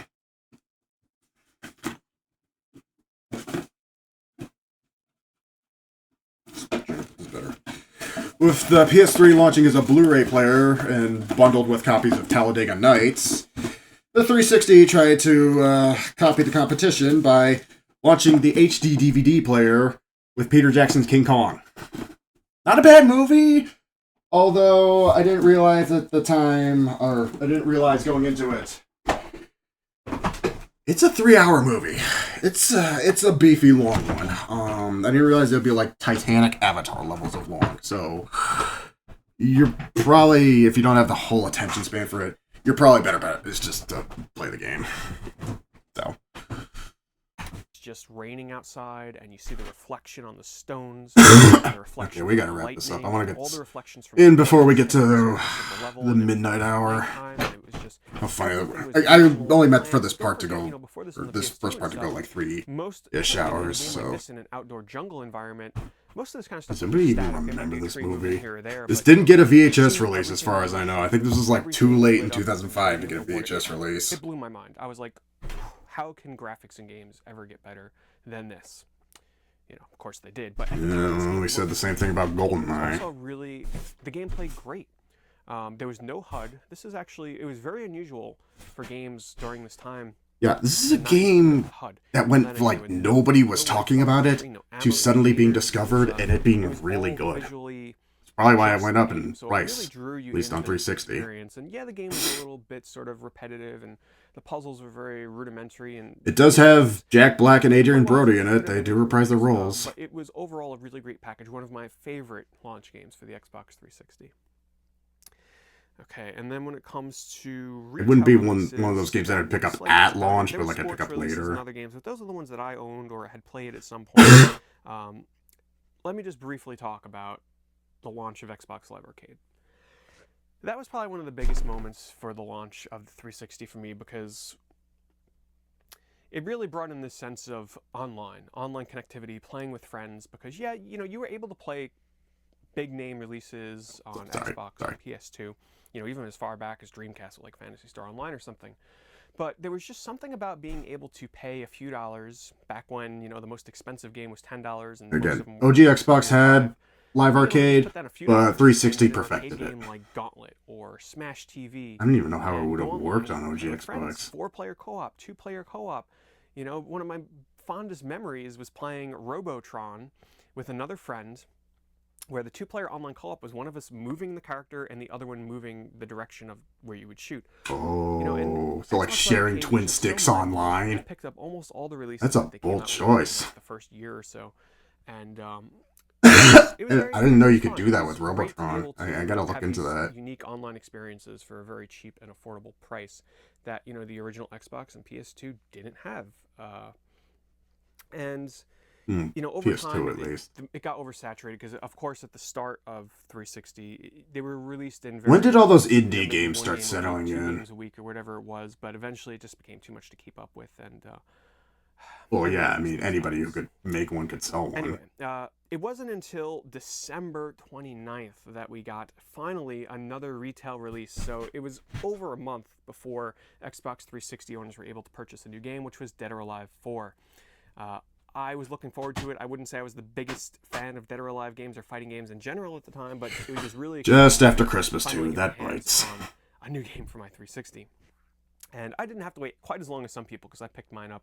I had to wait maybe 2.5 weeks, but the wait was excruciating. I just wanted more games to play.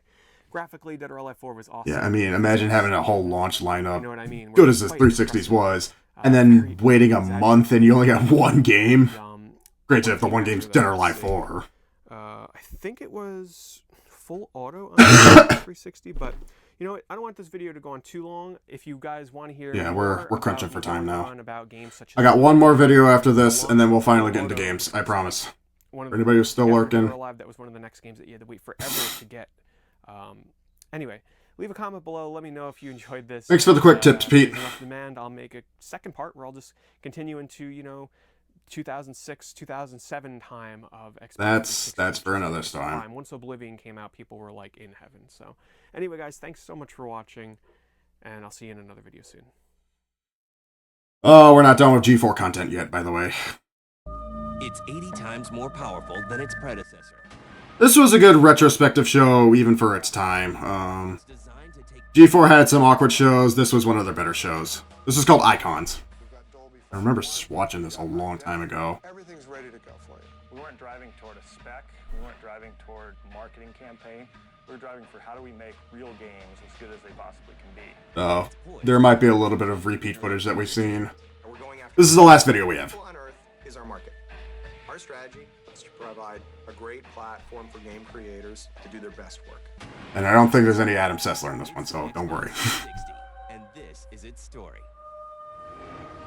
They made this when the Xbox 360 was still on store shelves, by the way.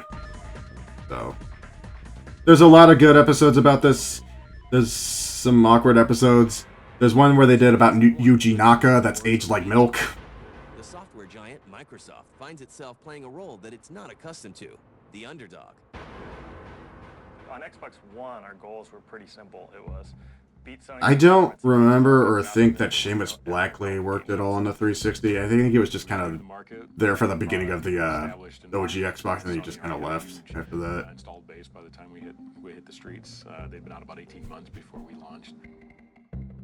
Oh, mind you, by the way, up until, like, I think just only one quarter, Microsoft never made a profit on the Xbox. And they didn't really make much of a profit starting with the 360 either. They were constantly selling this console at a loss. A very big night. Tonight that we've been waiting for over 18 months. And by the way, according to Blackley and Ed Freeze, so yeah, this is for the original Xbox. According to Blackley and Ed Freeze, Bill Gates didn't want any part of this. He thought this was an insult to what he worked for at Microsoft. Like, it took some stern convincing for Blackley and Freeze to convince Gates, and Ballmer, I think, was in the room at the time, to change his mind. And it mostly just came down to battling against Sony. By August 2005, 13 million Xbox consoles are sold in the US. Out of 24 million. But it's short of Sony's established base of 30 million PlayStation 2s. Compared to the 160 million that we have now. Microsoft has already set its sights on the next round. The Xbox 360 program... It was, I mean, word of the day is bold. It was a little bold for Microsoft to go right into the next generation. Only 4 years into the OG Xbox's life. When we think about... Because the OG Xbox still lasted about a year and a half after the 360 launch. Like, they still had a good following with this through 2006 and into 2007. Like, it lasted about as long as the GameCube did. They wanted to figure out what worked.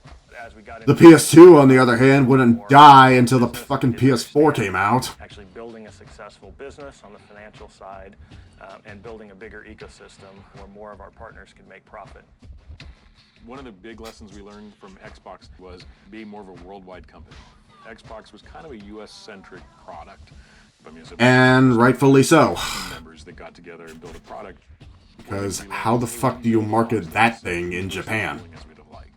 And no, Blinks isn't going to help you. Japan was a little intimidating. It was black, it was big. It wasn't something that they necessarily wanted to have in their home. Yeah, no, they like small... Their thing is they like small... The black box wasn't as universally as interesting. They like small electronics. They refused to ship the controller, the Duke controller, in Japan until that was remodeled. Flexible architecture with some high-level goals. Probably forgot to take. I'll be fine.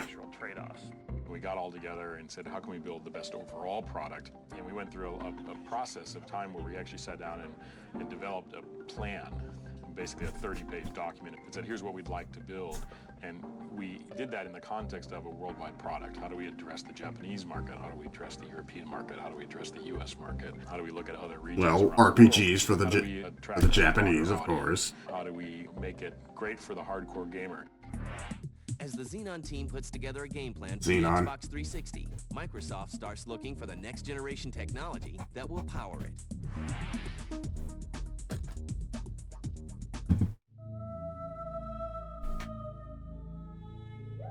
Armed with the lessons learned with the first Xbox, Microsoft begins to piece together their next console bit by bit.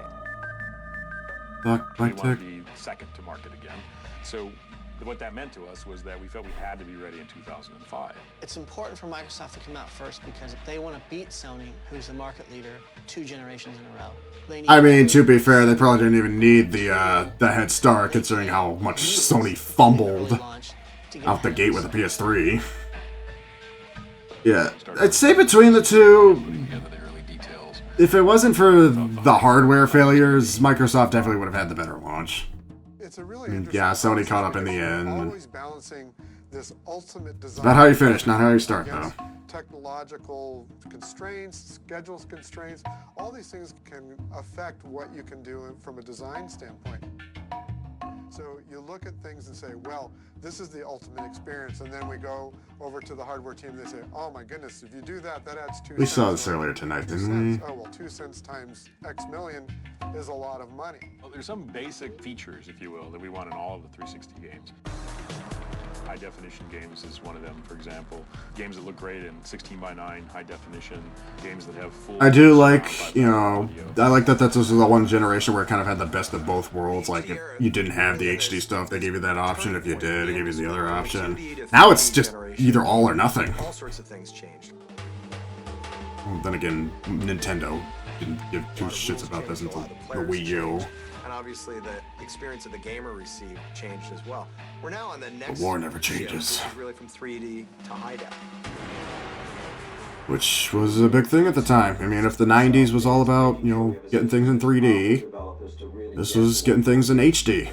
We made a decision a while back to really invest in the system memory. And so as a result, developers now have 512 megs of system memory to deal with. Compared to the 64 on the OG Xbox. True next generational and high definition experience. Which, again, sounds laughable by today's standards, but I mean, right now, in the midst of AI taking over the world, I mean, I'd gladly take 20 gigabytes of pretty much free storage over... Gave for us is they shared our vision of the HD era. ATI shared that vision of how ATI, who helped program the chips on the GameCube. We weren't driving toward a spec. We weren't driving toward a marketing campaign.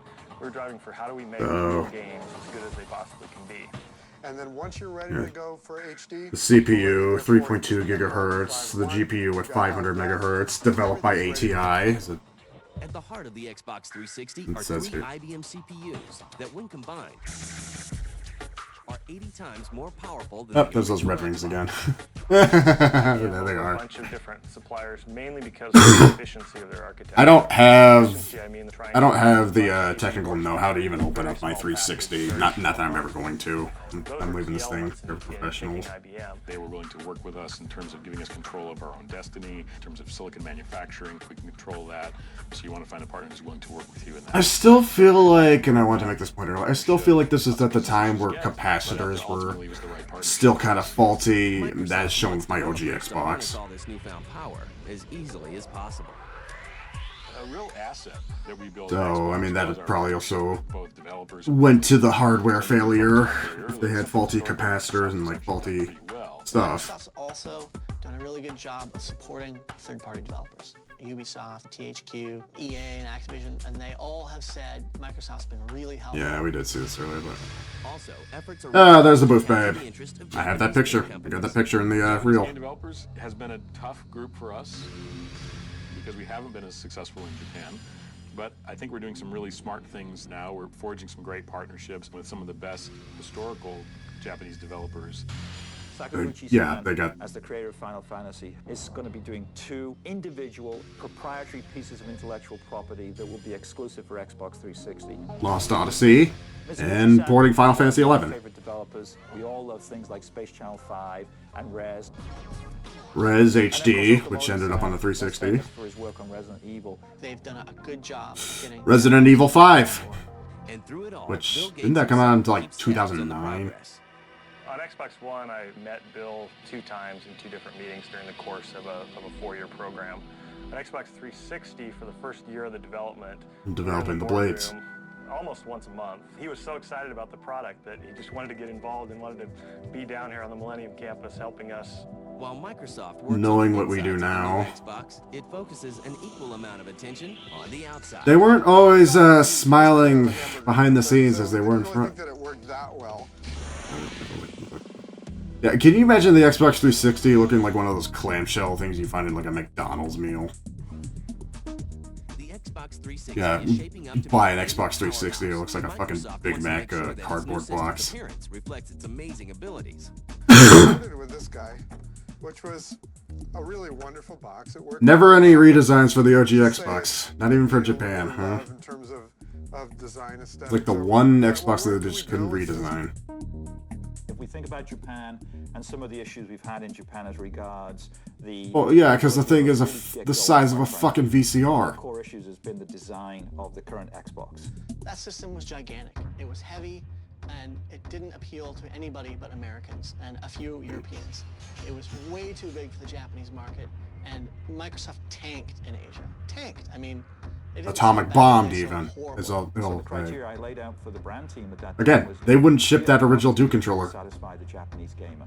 And I'm glad that they didn't. We actually looked at 5 different design Give companies you around the that much world. of a It narrowed revisionist down to 2 historian. companies. One was Astro in San Francisco, and another one is hers in Osaka. Got to a point where designs were going back and forth between hers and Astro. And so they started playing with what's the button going to look like? What happens when you actually have enough ports for gameplay and all those kind of things? And so it started... I wonder where those prototypes are now, if they're even still working. And the form factor that we ultimately landed on is always a trade-off between mechanical constraints, being thermal and physical constraints, versus industrial design. It's very similar to an architect and a civil engineer building a skyscraper. The best looking design may not be able to be built. The most robust design may be very straightforward, ugly, not the type of thing you'd want to actually build. What we wanted Half the skyscrapers in New York. Those brutalist designs. You get this sense of power as though... I don't know. I mean, for 2005, I don't know how better they could have designed it than that. Pulling back to do a punch. Yes, the Xbox 360, designed by Bruce Lee. Too small, you end up with a box that is too hot, too loud, with the fans having to churn a lot of air through that box to cool it off. Which is what the original models were anyways. I'm surprised. I mean, 10 years, 8 or 9 years after the original launch, they slimmed it down to what the Model E was. We went through around the world, Germany, France, England, United States, parts of Asia, talked to different designers, talked to different gamers and said, you know, what are you interested in? And it started taking shape. We kind of had some interesting changes. And yeah, that is probably like my biggest gripe with the original Xbox is, as far as, you know, retro consoles go, I wish you could find a good space for it. The thing is just too damn heavy. It's like a 20-pound console on its own weight. I mean, you got this kind of guy which has some nice features on it in terms Even of slimming it down, it's still a bulky brick. boxy and might look like someone else you might know. This came from a very high-end designer. We thought maybe it could have a hamburger in it, but That's what I'm thinking. It looks like a fucking McDonald's Big Mac thing. Oop, look at that. There was some sleek designs too that brought in things like glass textures, and these are really explorations. So what you will see is somewhat concave. It has what we call the iconic gesture. That gesture is iconic enough that makes it distinctive, but not too bold and brash that will make it look... More like belongs in the trash! And what we ended up with was this design. And you can see there's a lot of what was here has been incorporated into the final design. You get the gesture, you get the breathe in, you get a design aesthetic that is more appealing to They probably could have, chrome and some of the final... they probably could have vented the fans a little bit better on this thing. I mean, the fan vent on the 360 is literally just a circle. On the Model E is literally just a circle. It depends on how you stack it. Like, do you stack it like this in your entertainment unit or whatever? Do you stack it? And snap on a faceplate, either absolutely personalized to what you want to do. This is our favorite feature too, is that we have the ring of light. It's the thing that tells you how many controllers are watch this. to the system. And you see that this is in the upper left position. Okay, you ready for this big move? All right, ready, here we go. So it's in position 1 now. Oh, look at that. Not a lot of people knew that, and I remember seeing a post about that on Twitter years ago, but like, yeah, let me bring that back up. Not a lot of people know to do that or just even realize that. And I was making that post earlier. Here I was making... I mean, don't do that when the console is on or has a disc in it. You're gonna fuck up the disc. A lot of people have fucked up their disc doing that. So the areas where we put... But that is a smart technique that they did that. People are going to be holding this for hours on end. It's a nice little job. Games, but if you didn't know that, you know now. I have my 360 laying flat. We went through all kinds of iterations, some of them even laughable, like this one. And what we did is we actually tried different sizes and shapes. To be fair, whittling it down, no pun intended shown here, they're all just kind of variations of the Sidewinder, which also kind of goes off the Saturn Dreamcast design. As unique as it is the decision to go wireless. It's like a Booyah controller. The Xbox 360 controller is not a revolutionary controller. It's an evolutionary controller. Microsoft took the It's not a revolution. It's an evolution. And We dropped the hard R. And polished it and crafted it to a much more ergonomically fit controller. It's lighter. And ergonomically, it is. With the exception of that D-pad, that is still my favorite modern age controller. I like the 360 controller more than the new Xbox controller even. And Microsoft knows it. Give me that.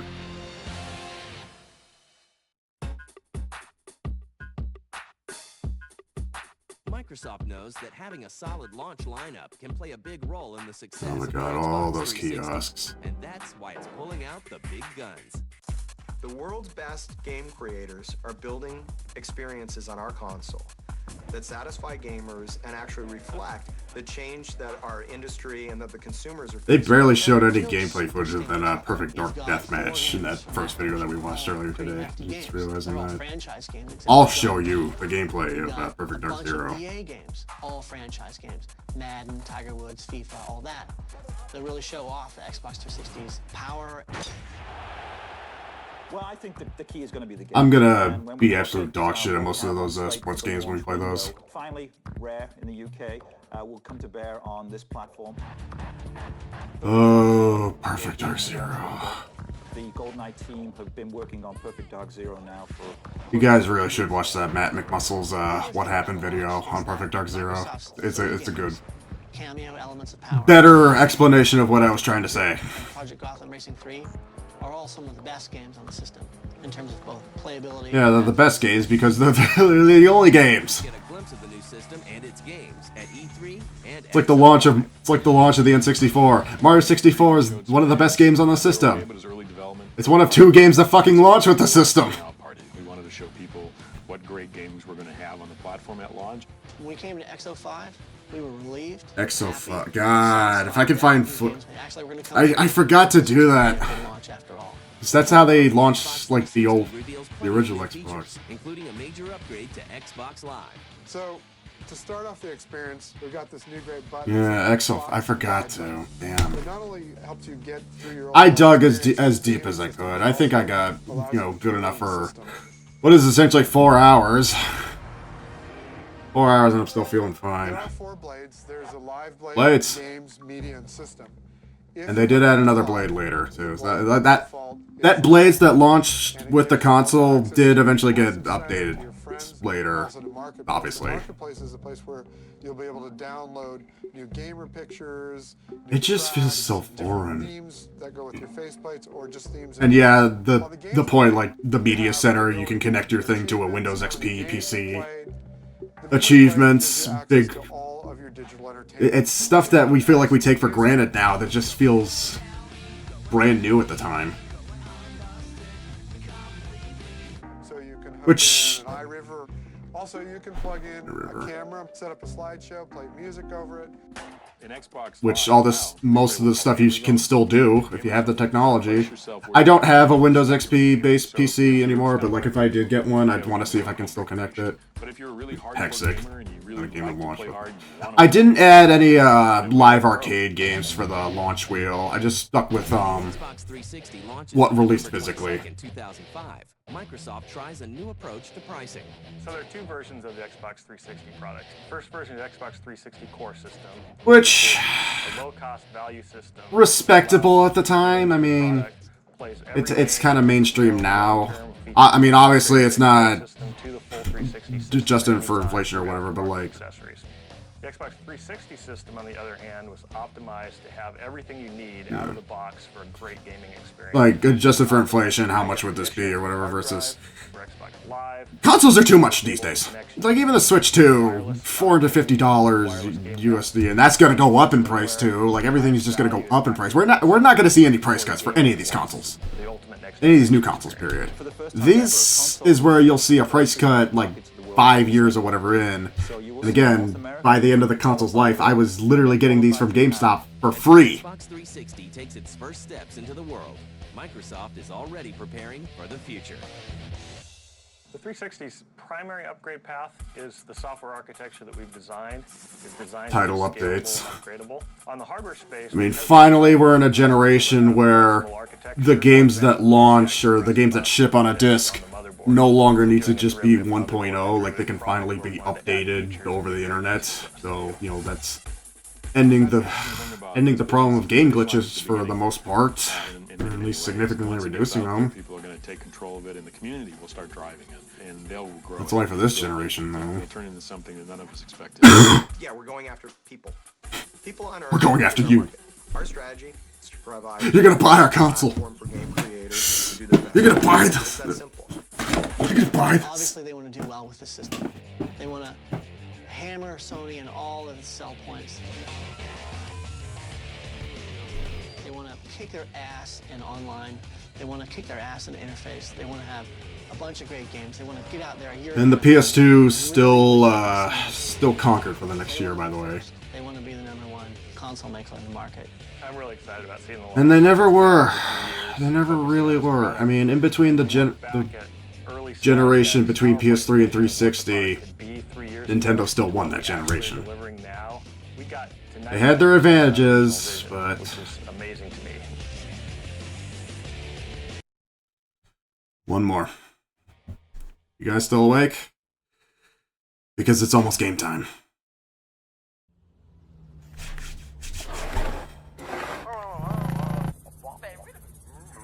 Oh, God, earpiece.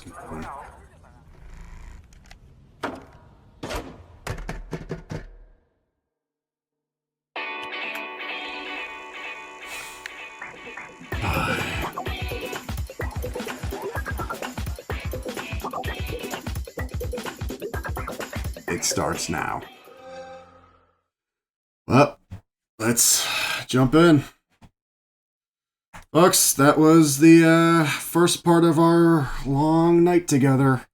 I'm gonna take one more quick break. I'm actually gonna cut this part into smaller VODs, so this is just the end of the first part. So I'm not gonna restart the stream, but I'm gonna restart the recording. But yeah, we are finally to the point where we are.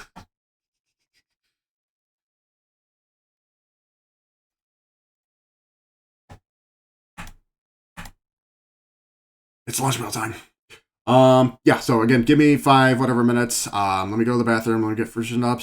And for whoever's still lurking out there, whoever's still up with me, we're finally getting to the games. So again, thanks for watching the launch retrospective. I'll be back real soon. Take care, folks. Don't go anywhere.